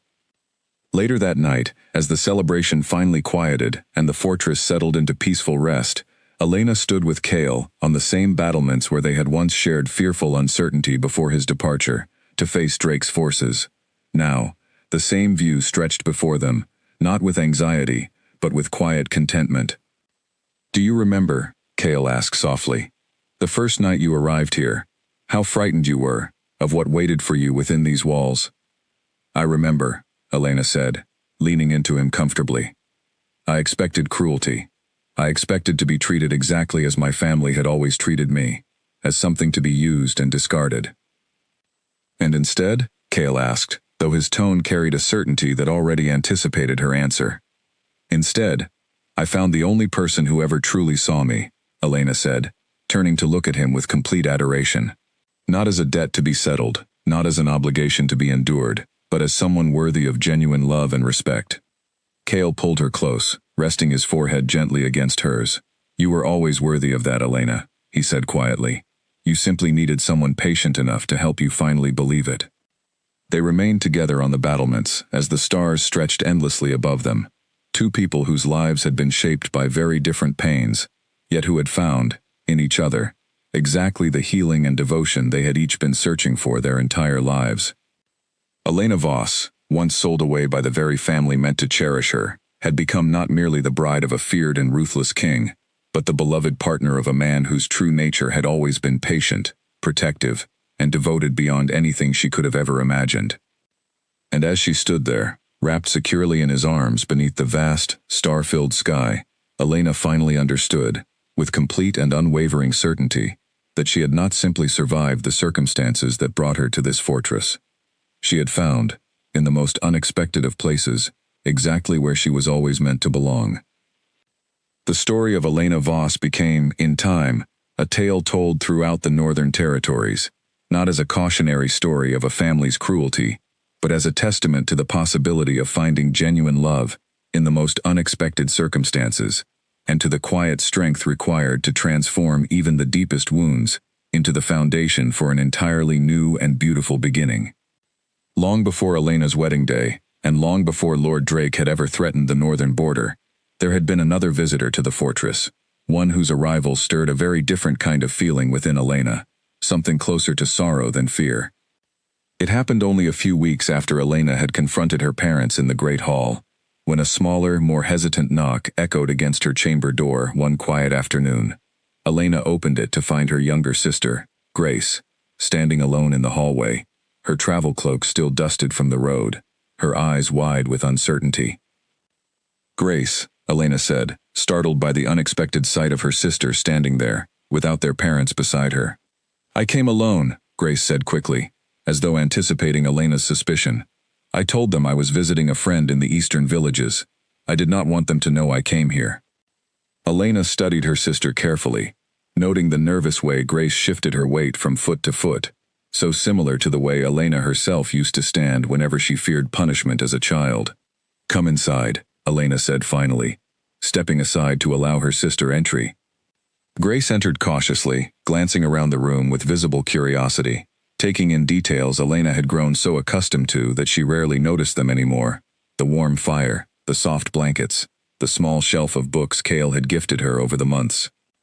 "It is nicer here than I imagined," Grace admitted quietly. "What did you imagine?" Elena asked, settling into the chair by the window, while gesturing for Grace to take a seat as well. "I imagined you locked away somewhere cold," Grace admitted, her voice thick with guilt. "I imagined you suffering, and I did nothing to stop it." Elena felt an unexpected wave of sympathy for her younger sister, remembering how powerless Grace herself had always been within their household, overshadowed by their parents' constant favoritism toward their older, more compliant siblings. "You were young," Elena said gently. "There was little you could have done, even if you had wanted to." "I wanted to say something," Grace said, tears welling in her eyes. "The night they sent you away, I wanted to run after the carriage and beg them to reconsider. But I was afraid of what would happen to me if I did." Elena reached across the small space between them and took her sister's trembling hand. "I understand that fear better than anyone," she said softly. "I lived with it every single day within those walls." Grace looked up at her sister, surprise flickering across her face at the gentleness in Elena's response. "You are not angry with me?" she asked. "I was angry with our parents," Elena said honestly. "Not with you. You were a child, trapped in the same fear I was trapped in, simply with less power to escape it than I eventually found." Grace wiped at her tears, glancing around the room once more before speaking again. "Are you truly happy here?" she asked. "Or are you simply telling yourself that because there is no other choice available to you?" Elena considered the question carefully, wanting to offer her sister complete honesty, rather than reassurance alone. "I was frightened at first," she admitted. "I expected the worst, exactly as you did. But what I found here was patience, respect, and eventually, love freely given rather than obligation forced upon me." "The king," Grace said carefully. "People speak of him as ruthless, even cruel." "He is fierce in protecting what matters to him," Elena said. "But cruelty and fierce protection are not the same thing, no matter how easily the world confuses them." Grace studied her sister for a long moment, something shifting in her expression, relief perhaps, or the beginning of genuine understanding. "I am glad," she said finally. "I have spent months believing I had abandoned you to something terrible. It brings me peace to see that is not true." "You did not abandon me," Elena said firmly. "You were a child with no power to change what our parents decided." "There is a difference, Grace, and I hope, in time, you will learn to forgive yourself for something that was never truly your burden to carry." Grace remained at the fortress for 2 days, during which Elena introduced her carefully to Mira, who welcomed the young girl with the same warmth she had once extended to Elena herself. Grace watched Elena move through the fortress with newfound confidence, assisting villagers, offering guidance to servants, speaking with a steadiness their parents had never allowed her to develop back home. "You have changed," Grace observed on her final evening at the fortress, as they sat together in the garden watching the sunset. "I have grown," Elena corrected gently. "The person I am now was always inside me. I simply never had the safety to let her exist until I arrived here." Before Grace departed the following morning, she embraced her sister tightly, tears streaming freely down both their faces. "I hope, someday, I might find the courage to leave as well," Grace admitted quietly. "Not sold away like you were, but chosen freely, the way you eventually were. You deserve exactly that." Elena said firmly. And if you ever need somewhere safe to go, this fortress will always have a place for you, regardless of what our parents believe you owe them. Grace's carriage disappeared through the gates soon after, leaving Elena standing in the courtyard, with a complicated mixture of grief and hope swirling within her chest. She mourned the childhood she and her sister had both been denied, yet she felt hope blooming for the possibility that Grace, too, might one day find the freedom Elena herself had discovered. Cale found her still standing there sometime later, his expression gentle with understanding. "How do you feel?" he asked, wrapping an arm comfortingly around her shoulders. "Sad," Elena admitted, "but also hopeful. My sister deserved better than what our family gave either of us. I hope, someday, she finds it." "If she ever needs refuge," Cale said firmly, "she will always be welcome here, exactly as you were, though I hope her circumstances allow her a gentler arrival than yours." Elena leaned into him gratefully, comforted by his unwavering support extending even to family members he had never met before that week. It was, she realized, simply another example of the depth of compassion hidden beneath the reputation that had once terrified her before she ever truly knew him.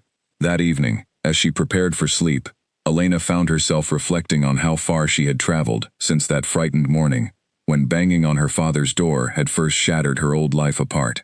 She thought of her sister's visit, of the healing conversation they had shared, and of the quiet strength she now recognized within herself, strength that had been present all along, simply waiting for the safety to finally reveal itself. Whatever challenges still awaited her, whether from Lord Drake's simmering ambitions or the lingering wounds of her family's betrayal, Elena Voss now faced them, not as a frightened girl sold away by people who never valued her, but as a woman who had found, through patience and genuine love, exactly the strength and belonging she had always deserved. It was during a quiet rainstorm, several months before the conflict with Lord Drake reached its peak, that Elena finally learned the full story of how Cale had become the man everyone in the Northern Territories both feared and respected. They sat together in his study, rain tapping steadily against the window, a fire crackling warmly in the hearth beside them.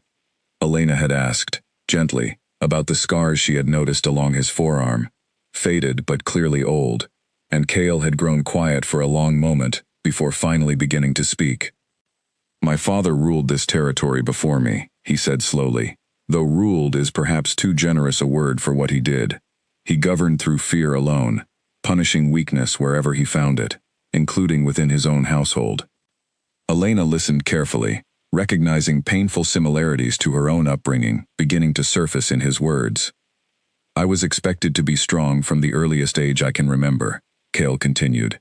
"Any hesitation, any softness, was treated as failure. My father believed compassion made a leader vulnerable, and he ensured I understood that lesson thoroughly, often through methods I do not wish to describe in detail." "You do not have to," Elena said gently, reaching for his hand. Cale squeezed her hand gratefully before continuing. "When I finally took over leadership of this territory, I promised myself I would rule differently. I would be strong, yes, because strength was necessary to protect the people depending on me. But I refused to rule through fear alone, the way my father had. And yet the world still whispers that you are ruthless," Elena said softly. "Old reputations are difficult to shed," Cale admitted, "especially when maintaining peace sometimes requires difficult decisions that appear harsh from the outside. But I have never sought cruelty for its own sake, not the way my father did." Elena studied him carefully, understanding now the true weight behind the careful patience he had always extended toward her. Patience born not simply from kindness, but from a deliberate choice to become someone entirely different from the example set before him. "Is that why you were so careful with me?" Elena asked, "when I first arrived here." "Partly," Cale admitted. "I recognized in you the same fear I once carried myself, the fear of never being enough, of being treated as though your worth depended entirely on what others could extract from you. I refused to add to that fear, Elena. I wanted, more than anything, to prove that not every position of power required cruelty to maintain it." Elena felt tears welling in her eyes, moved deeply by the sincerity behind his words. "You succeeded," she said softly. "More than you may realize." Cale pulled her gently into his arms, resting his chin atop her head as they listened to the rain continuing steadily outside. I did not simply want to prove it to the territory, he admitted quietly. I wanted to prove it to myself, that I was not destined to become exactly what my father raised me to be. You are nothing like the man you described, Elena said firmly.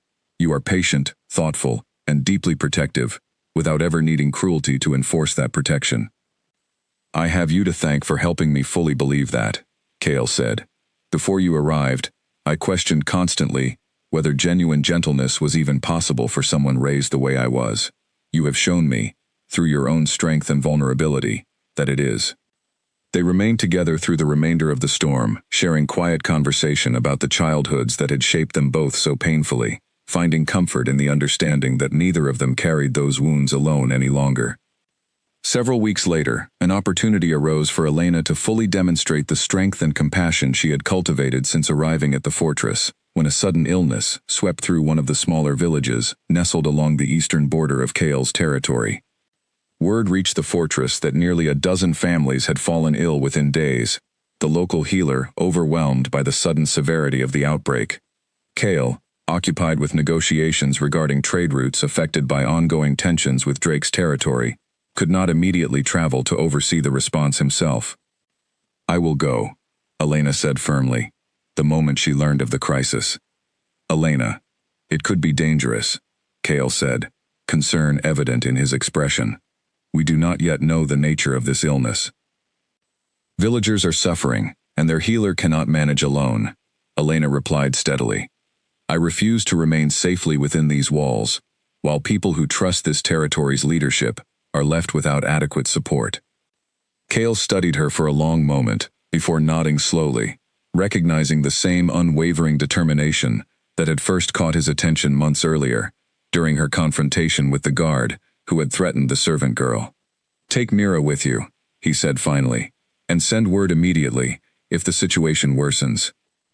Elena traveled to the affected village, accompanied by Mira and a small contingent of guards, arriving to find the local healer, an elderly man named Alden, overwhelmed and exhausted from days without adequate rest. Thank the stars you have come, Alden said, relief evident in his tired eyes. I fear I cannot manage this alone, much longer. Elena spent the following days working tirelessly alongside Alden and Mira, tending to feverish villagers, organizing clean water and proper nourishment for those too weak to care for themselves, and coordinating efforts to isolate the illness before it could spread further throughout the village. You have done this before, Alden observed one evening, watching Elena efficiently prepare a soothing remedy for a young child suffering from fever. My own household required constant vigilance, Elena admitted, though she did not elaborate further on the painful memories behind her practical knowledge. I learned quickly how to manage difficult situations with limited resources. By the 5th day, the worst of the outbreak had passed, the villagers slowly recovering under Elena's steady guidance and Alden's careful medical treatment. Grateful families expressed their thanks openly, many admitting that Elena's calm presence had brought them comfort during their most frightened moments. We had heard whispers, one village mother admitted quietly, as Elena prepared to return to the fortress, that you were merely a debt paid by the king's enemies, someone without any true investment in our well-being. We were wrong to believe such things. I understand why you might have believed it, Elena replied gently, but I care deeply for every person within this territory, regardless of the circumstances that first brought me here. When Elena finally returned to the fortress, exhausted, but deeply satisfied with the outcome of her efforts, Cale met her at the gates himself, pulling her into a relieved embrace the moment she dismounted. I worried constantly while you were away, he admitted. The village needed help, Elena said simply. I could not have remained here knowing I had the ability to offer assistance. You continue to prove, time and again, Cale said softly, that your strength extends far beyond simply surviving difficult circumstances. You actively choose to help others facing similar hardship, without hesitation. Elena smiled tiredly, grateful for his unwavering support and admiration. I learned that strength from watching you, she said. From the very first day, when you refused to treat me as merely a debt to be collected. That evening, as Elena finally rested after her exhausting journey, she reflected on how completely her life had transformed since her arrival at the fortress. She had once believed herself powerless, defined entirely by her family's cruel indifference. Now, She recognized herself as a woman capable of genuine impact, respected not simply for her position beside the king, but for the compassion and competence she brought to every challenge she faced.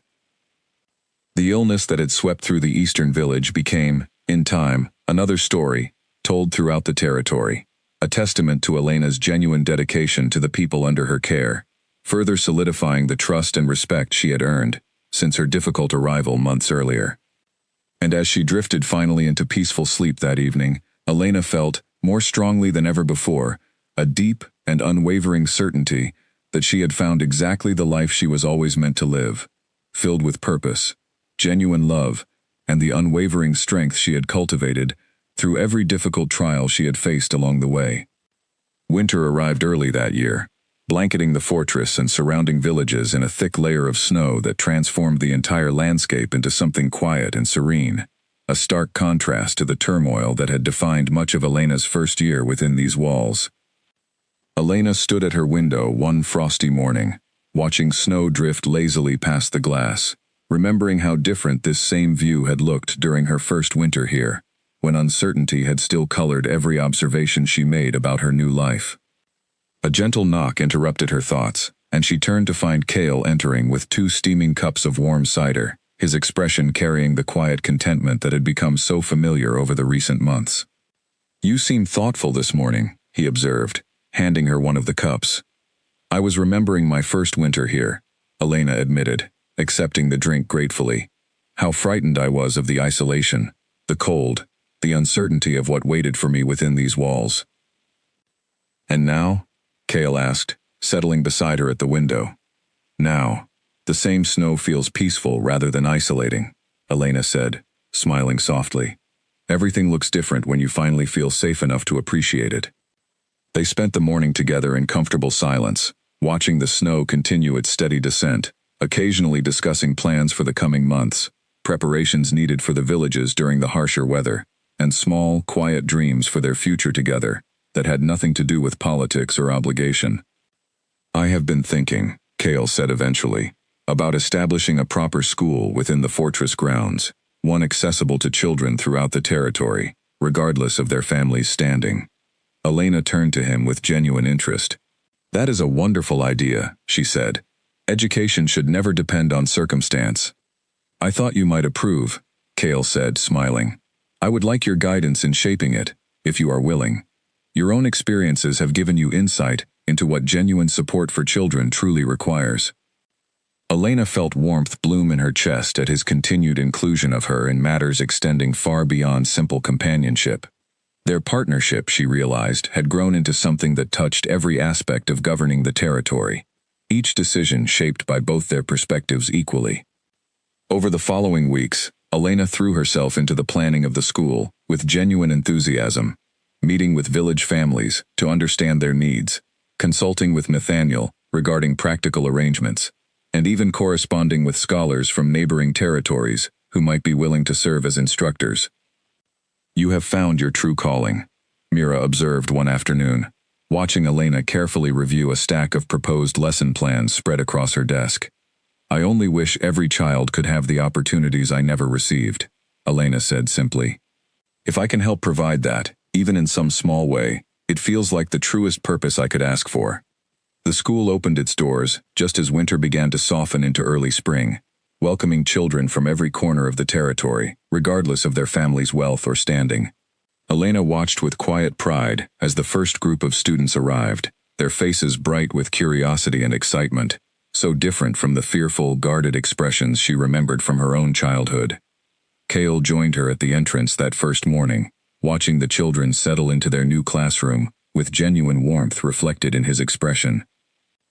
"This is exactly the kind of legacy I hoped we might build together," he said quietly. "It is only the beginning," Elena replied, leaning into him comfortably. "There is still so much we can do for this territory, together."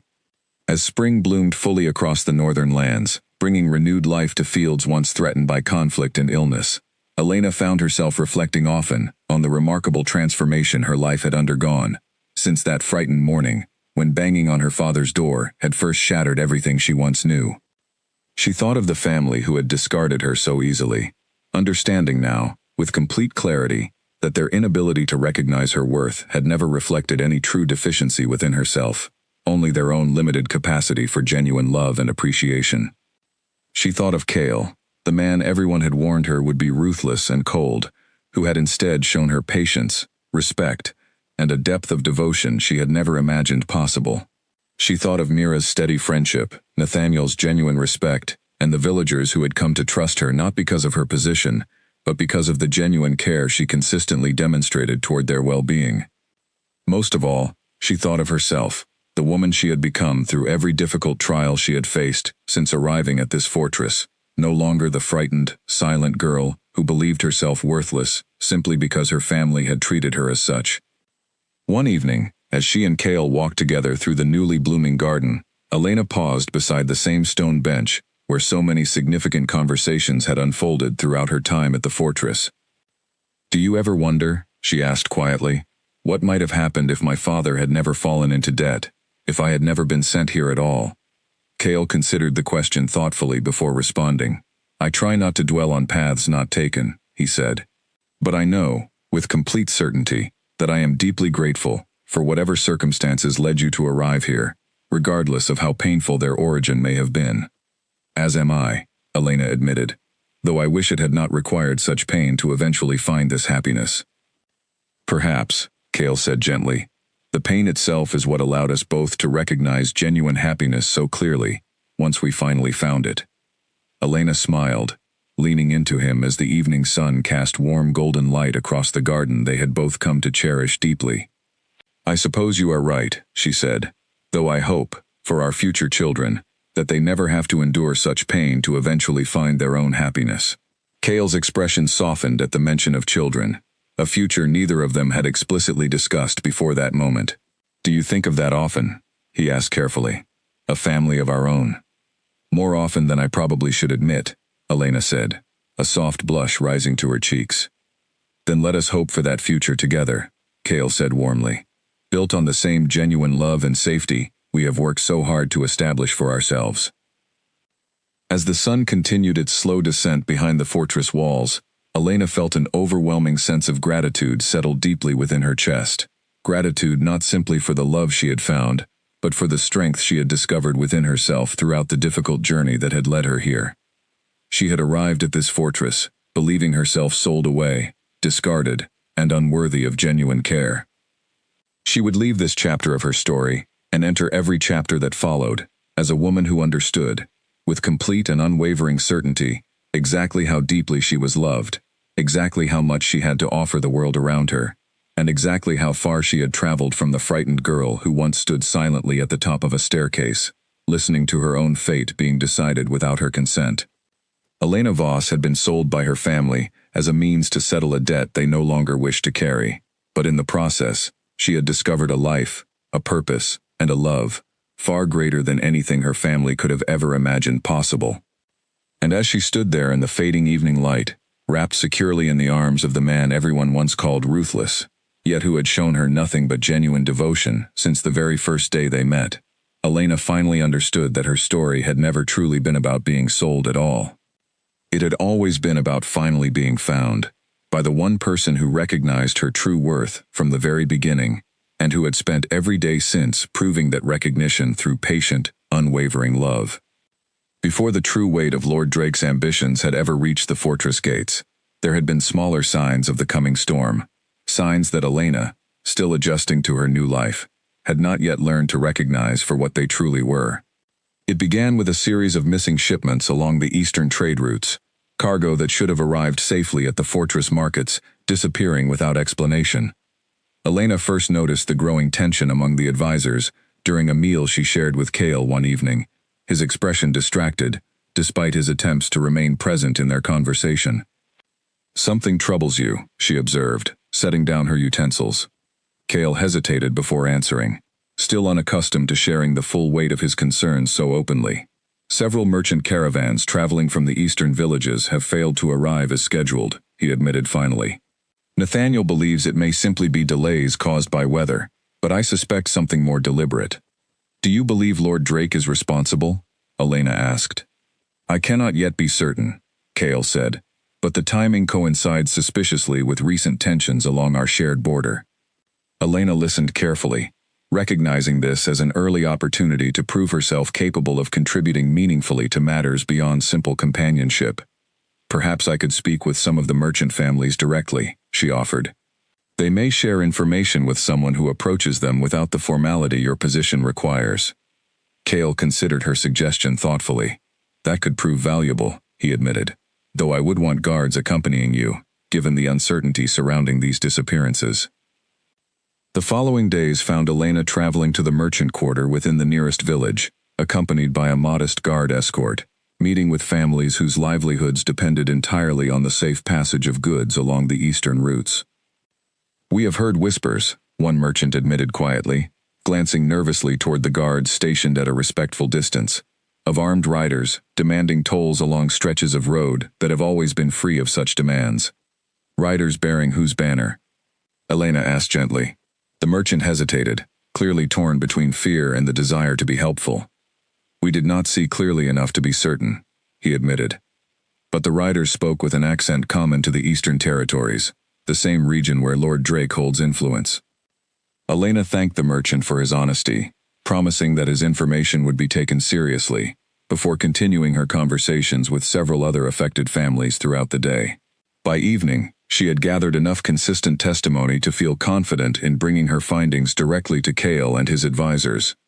"The pattern is too consistent to be coincidence," Nathaniel agreed, once Elena had shared everything she had learned. "This appears to be a deliberate strategy, testing our response before committing to a larger confrontation." "Then we must respond carefully," Cale said, "without escalating tensions prematurely, yet firmly enough to discourage further provocation." Elena watched as Cale and his advisors debated the appropriate response, contributing her own perspective when relevant, grateful to be included in discussions that directly shaped the safety of the territory she had come to call home. Over the following weeks, Cale dispatched additional patrols along the affected trade routes, a measured response intended to protect merchant families without directly provoking open conflict with Drake's forces. For a time, the strategy appeared successful, the disappearances ceasing as quickly as they had begun. But Elena remained cautious, sensing that the underlying tension between the two territories had not truly been resolved, merely delayed. "Do you believe this will be enough to prevent further conflict?" she asked Cale one evening, as they reviewed reports from the increased patrols. "I believe it will delay the inevitable," Cale admitted honestly. "Lord Drake has coveted this territory's resources for years. I do not believe he will abandon that ambition, simply because we have responded firmly to his initial provocations." Elena felt a familiar knot of worry settle in her stomach, though she found comfort in the fact that Cale no longer faced such concerns entirely alone, with her now standing steadily beside him through every difficult decision. "Whatever comes," she said firmly, "we will face it together." Cale reached for her hand, grateful for the unwavering support she continued to offer. "I do not doubt that for a moment," he said. "You have already proven yourself more capable in matters of governance than many advisors who have served this territory for years." Elena smiled at the compliment, though her thoughts remained focused on the uncertain future still awaiting them. She spent the following weeks continuing to build relationships throughout the surrounding villages, understanding instinctively that a territory united through genuine trust would prove far more resilient against outside threats than one governed through fear alone. It was during this period of quiet tension that Elena first began developing the relief systems that would later prove so valuable during the illness outbreak and eventual conflict with Drake's forces. She organized emergency supply caches within key villages, established clear communication routes between the fortress and outlying settlements, and trained a small network of trusted villagers capable of coordinating response efforts during future crises. "You are preparing this territory for difficulties that have not yet arrived," Nathaniel observed one afternoon, reviewing the careful systems Elena had established. "I would rather we be prepared and never need these systems," Elena replied, "than face a crisis without any structure in place to respond effectively." Her foresight would prove invaluable in the months that followed, as tensions with Lord Drake gradually escalated toward the open conflict that eventually required Cale's forces to march toward the northern border.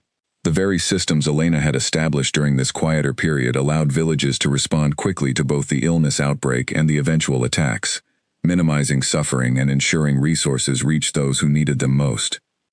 Looking back on this period later, after the conflict with Drake had finally been resolved, Elena recognized how significantly her contributions during these quieter months had shaped the territory's resilience during its most difficult trials.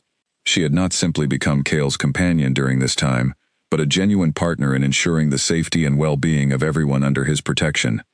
"You saved countless lives through your preparation," Cale told her one evening, long after the conflict had settled. "Not through grand gestures or dramatic intervention, but through the quiet, consistent work you undertook, long before anyone else recognized the danger approaching." "I simply wanted to help," Elena said modestly, though she could not deny the quiet pride she felt in the genuine impact her efforts had made. "You did far more than simply help," Cale replied firmly. "You transformed this territory's ability to protect itself, through wisdom and dedication that few could match, regardless of their years of experience in governance." Elena treasured his words deeply, understanding that her value within this partnership had never been determined by the debt that originally brought her to the fortress, but by the genuine strength, compassion, and wisdom she had cultivated throughout every challenge she faced since her arrival. And as she reflected on the journey that had brought her from a frightened girl sold away by her own family, to a woman whose contributions had genuinely strengthened an entire territory, Elena felt, more powerfully than ever, the complete transformation her life had undergone since that fateful morning when everything she once knew had been shattered apart. There was a particular evening, still fresh enough in Elena's memory that she could recall every detail clearly, when she truly understood the depth of loyalty Cale inspired among those who served him, loyalty earned rather than demanded through fear. It happened during a formal gathering held to celebrate the successful harvest season, several months after Elena's arrival, when the fortress opened its halls to villagers and guards alike for an evening of shared celebration. Elena, still somewhat unaccustomed to such gatherings, found herself standing near the edge of the hall, observing the festivities with quiet curiosity. Nathaniel approached her during a lull in the celebration, offering a respectful nod before speaking. "You seem thoughtful this evening," he observed. "I am simply learning," Elena admitted. "There is still much about this territory and its people that I do not yet understand." Nathaniel smiled faintly, gesturing toward the crowded hall filled with laughter and warmth. "Perhaps I might share something that could help," he offered. "I have served this territory since before Cale took his father's place as leader. I have witnessed the transformation this land underwent because of the choices he made." Elena listened attentively as Nathaniel began recounting stories from Cale's early years as leader, stories of difficult decisions made not for personal gain, but for the genuine protection and well-being of everyone under his care. "There was a particularly harsh winter, early in his leadership," Nathaniel said, "when supplies grew dangerously scarce throughout several villages. Many advisors urged him to prioritize the fortress itself, ensuring the safety of those closest to power first." "What did he do instead?" Elena asked, though she suspected she already knew the answer. "He redistributed resources equally, ensuring every village received adequate support, even at the cost of the fortress experiencing shortages of its own," Nathaniel said. "It was not the politically convenient choice, but it was the choice that reflected genuine care for every person under his protection, regardless of their proximity to his own comfort." Elena felt her admiration for Cale deepen even further, recognizing the same genuine compassion she had come to know so intimately, reflected clearly in stories from long before her own arrival. "Why do people still whisper that he is ruthless?" Elena asked, genuinely curious. Nathaniel considered the question carefully before responding. "Because strength, when wielded without excessive cruelty, still often appears intimidating to those who have never experienced genuine leadership," he said. "People confuse firmness with cruelty far too easily, especially when that firmness comes from someone capable of decisive, immediate action when circumstances demand it." Elena nodded slowly, understanding now more fully the complicated nature of the reputation Cale carried, a reputation built on genuine strength and protective instinct, yet frequently misunderstood by those who had never witnessed the compassion existing quietly beneath that strength. "Thank you for sharing this with me," Elena said sincerely. "It helps me understand him even more deeply than I already did." "You already understand him better than most who have known him for years," Nathaniel replied warmly. "I have watched him become steadily more open, more willing to share the burdens he once carried entirely alone, since your arrival here. That transformation speaks volumes about the genuine bond you share. Elena felt warmth bloom in her chest at Nathaniel's words, grateful for the validation of a relationship she had, at times, still struggled to fully trust despite months of consistent kindness and devotion from Cale. Later that same evening, as the celebration continued around them, Elena found Cale standing near the edge of the courtyard, watching the festivities with quiet contentment. She approached and slipped her hand into his, drawing his attention immediately. "Nathaniel shared some stories with me tonight," she said softly. "About the winter when you redistributed resources equally, despite the risk to the fortress itself." Cale's expression grew slightly bashful, unaccustomed to having such stories shared so openly. That decision earned criticism from several advisors at the time, he admitted. "It earned my admiration instead," Elena said warmly. "It confirms everything I have come to understand about the man you truly are, beneath whatever reputation others may whisper about." Cale pulled her closer, resting his forehead gently against hers. "I did not make that decision seeking admiration," he said quietly.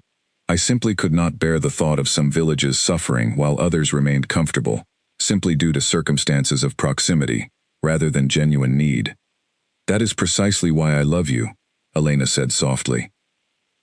"Not because you rule with strength alone, but because that strength is always guided by genuine compassion, even when the world outside these walls fails to recognize it."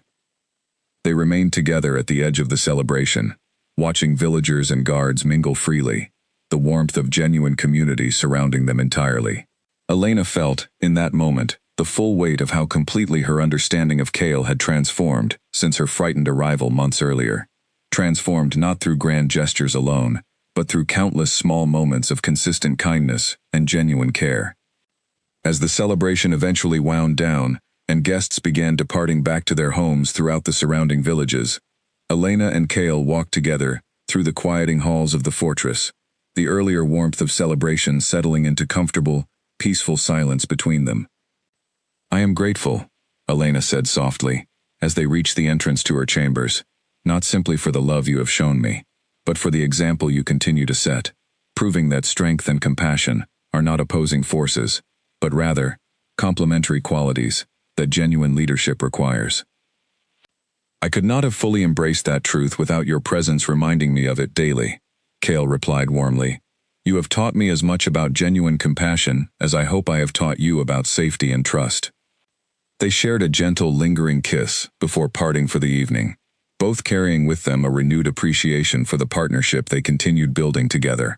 A partnership founded, not on the debt that originally brought them together, but on genuine respect, admiration, and love that had grown steadily stronger with every passing month. Elena retired to her chambers that evening with her heart full, reflecting once more on the remarkable journey that had led her from a frightened girl discarded by her own family to a woman who now stood as genuine partner beside a leader respected and admired throughout the Northern Territories, not for ruthlessness alone, but for the genuine compassion and wisdom guiding every decision he made. Whatever challenges still awaited them, whether from Lord Drake's simmering ambitions or the lingering wounds of Elena's own difficult past, she now faced them with complete confidence in the foundation of trust and genuine love that had been carefully built between herself and Cale, a foundation strong enough to weather any storm that might yet arrive at their fortress gates. Not every day within the fortress carried the weight of political tension or lingering family wounds, and Elena treasured the quiet, ordinary moments that gradually became the true fabric of her new life, moments that taught her what genuine partnership and belonging truly felt like. She remembered clearly one particular afternoon during her second spring at the fortress, when Cale had surprised her by clearing his entire schedule, something Nathaniel later admitted he had never witnessed before in all his years of service. "Where are we going?" Elena asked, laughing as Cale led her toward the stables, refusing to answer her repeated questions about their destination. "You will see soon enough," he replied, his expression carrying a rare, playful lightness that Elena had come to cherish deeply whenever it emerged from beneath his usual composed demeanor. They rode together for nearly an hour, traveling beyond the familiar boundaries of the fortress and surrounding villages, until they reached a hidden valley Elena had never seen before, filled with wildflowers, stretching endlessly beneath the open sky, a small stream winding gently through the center of the landscape. "This is beautiful," Elena breathed, dismounting slowly to take in the full scope of the hidden valley. "I discovered this place as a child," Cale admitted, joining her beside the stream. "It was the only place I felt truly free from the pressures of my father's expectations. I have not brought anyone else here before." Elena felt deeply moved by the significance of the gesture, understanding immediately the vulnerability required for Cale to share something so personal, so precious to him. "Thank you for trusting me with this," she said softly. "I trust you with far more than simply this valley," Cale replied, reaching for her hand. "I trust you with everything, Elena, in a way I have never trusted anyone else in my entire life." They spent the remainder of the afternoon together in the valley, sharing a simple meal Cale had packed personally, wading through the shallow stream with their boots discarded on the grassy bank, and lying together beneath the open sky discussing dreams and hopes that had nothing to do with governance or duty. "What did you dream of?" Elena asked, "before you became responsible for an entire territory?" Cale considered the question thoughtfully, something he rarely had cause to reflect upon, given the weight of his responsibilities. "I dreamed of simple things," he admitted, "a quiet life perhaps, filled with genuine connection, rather than constant vigilance. I never expected such dreams to feel realistic, given the position I was born into." "Do you still dream of that quiet life?" Elena asked. "I have found something better," Cale replied, turning to look at her with genuine adoration. "A life that includes both the responsibility I was born into, and the genuine connection I once believed impossible to achieve alongside it. You have shown me that both can coexist, Elena, more beautifully than I ever imagined." Elena felt tears prick at the corners of her eyes, moved deeply by the sincerity in his words. "I never dreamed of anything, growing up," she admitted quietly. "Dreaming felt dangerous, when reality had taught me so consistently to expect disappointment instead." "What do you dream of now?" Cale asked gently. Elena considered the question carefully, recognizing how foreign the concept of genuine hope still felt after years of learned caution. "I dream of continuing exactly what we have already begun building together," she said finally. "A life filled with genuine partnership, mutual respect, and the freedom to help others find the same safety and belonging I have found here." Cale pulled her close, pressing a gentle kiss to her forehead. "Then let us continue building that dream together," he said warmly. "One day at a time, for as long as we both shall live."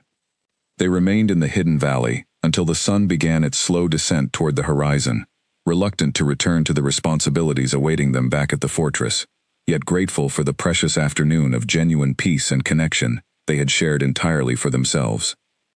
As they rode back toward the fortress in the fading evening light, Elena reflected on how completely different this simple, joyful afternoon felt compared to the frightened uncertainty that had defined her earliest days within these walls. She thought of the countless small moments that had gradually built the foundation of trust and love, now anchoring her entire existence. Moments of quiet kindness, honest conversation, and genuine partnership that had slowly transformed a debt paid under duress into a life chosen freely and completely. That evening, as they returned to the familiar warmth of the fortress, Mira greeted them both with a knowing smile, having clearly noticed the lightness in both their expressions. "You both look well rested," she observed warmly. "We found a moment of peace," Elena said, smiling as she recalled the hidden valley and the precious hours they had shared there. "Peace suits you both remarkably well," Mira replied, before returning to her evening tasks with quiet satisfaction, grateful to witness the genuine happiness that had gradually blossomed between the two people she had come to care for so deeply since Elena's difficult arrival months earlier. Elena retired to her chambers that night, with her heart full, grateful beyond measure for the life she had built, one moment, one conversation, one act of quiet kindness at a time, since the frightened morning when banging on her father's door had first shattered everything she once knew. She understood now, with complete and unwavering certainty, that genuine happiness rarely arrived through grand, dramatic gestures alone, but rather, through countless small, consistent choices to offer patience, honesty, and genuine care, exactly the foundation she and Cale had built together since the very beginning of their unexpected journey. Years later, long after the conflict with Lord Drake had faded into history, and the school Elena had helped establish had grown into a thriving center of learning for children throughout the territory. Elena would often find herself reflecting on the remarkable distance her life had traveled since that frightened morning, when everything familiar had been stripped away without warning. She stood now in the same garden where so many pivotal conversations had unfolded, watching her own children play near the stone bench where Cale had once knelt to offer her a ring, representing choice rather than obligation. Their laughter echoed warmly through the fortress grounds, a sound that had become as familiar to Elena as her own heartbeat.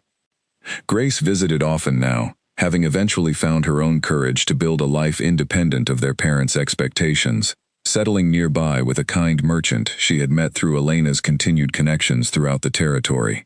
The sisters had rebuilt their relationship slowly, carefully, transforming shared childhood pain into genuine adult friendship, built on mutual understanding and healing. Elena's parents, meanwhile, remained distant figures from her past, occasional letters arriving that Elena read with quiet detachment rather than lingering resentment.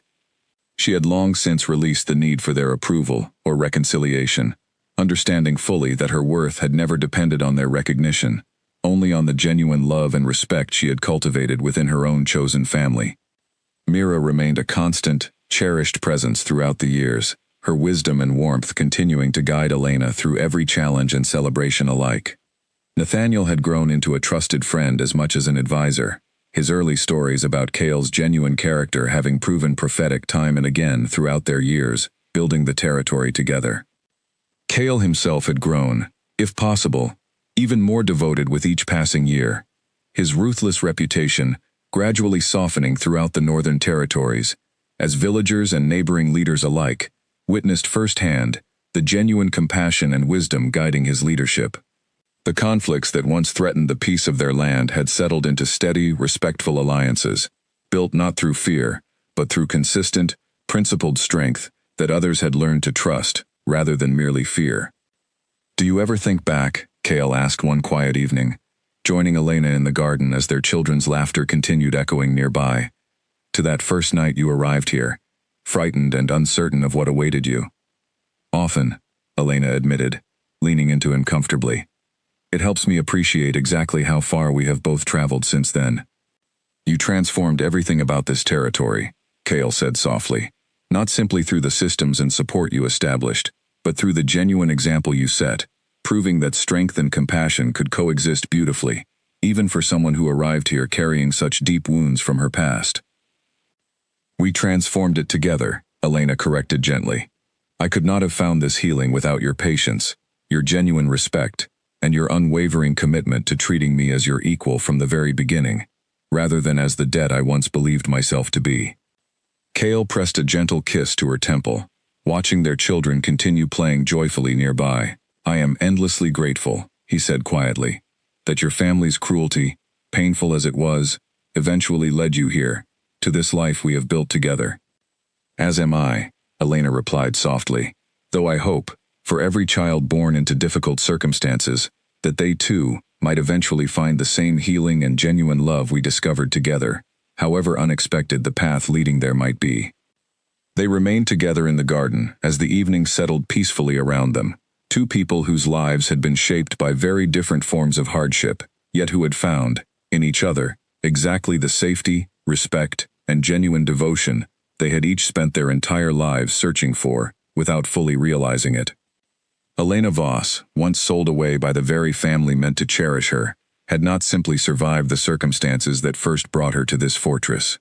She had built, alongside the man everyone once called Ruthless, yet who had shown her nothing but patient devotion since their very first meeting, an entire life founded on genuine love, mutual respect, and the unwavering belief that everyone, regardless of their painful beginnings, deserved the chance to find true belonging. And as she watched her children continue playing beneath the golden evening light, surrounded by the family and community she had built through years of quiet strength and genuine compassion, Elena understood, with complete and lasting certainty, that she had finally found exactly where she was always meant to belong, not as a debt paid, but as a woman, deeply, completely, and unconditionally loved.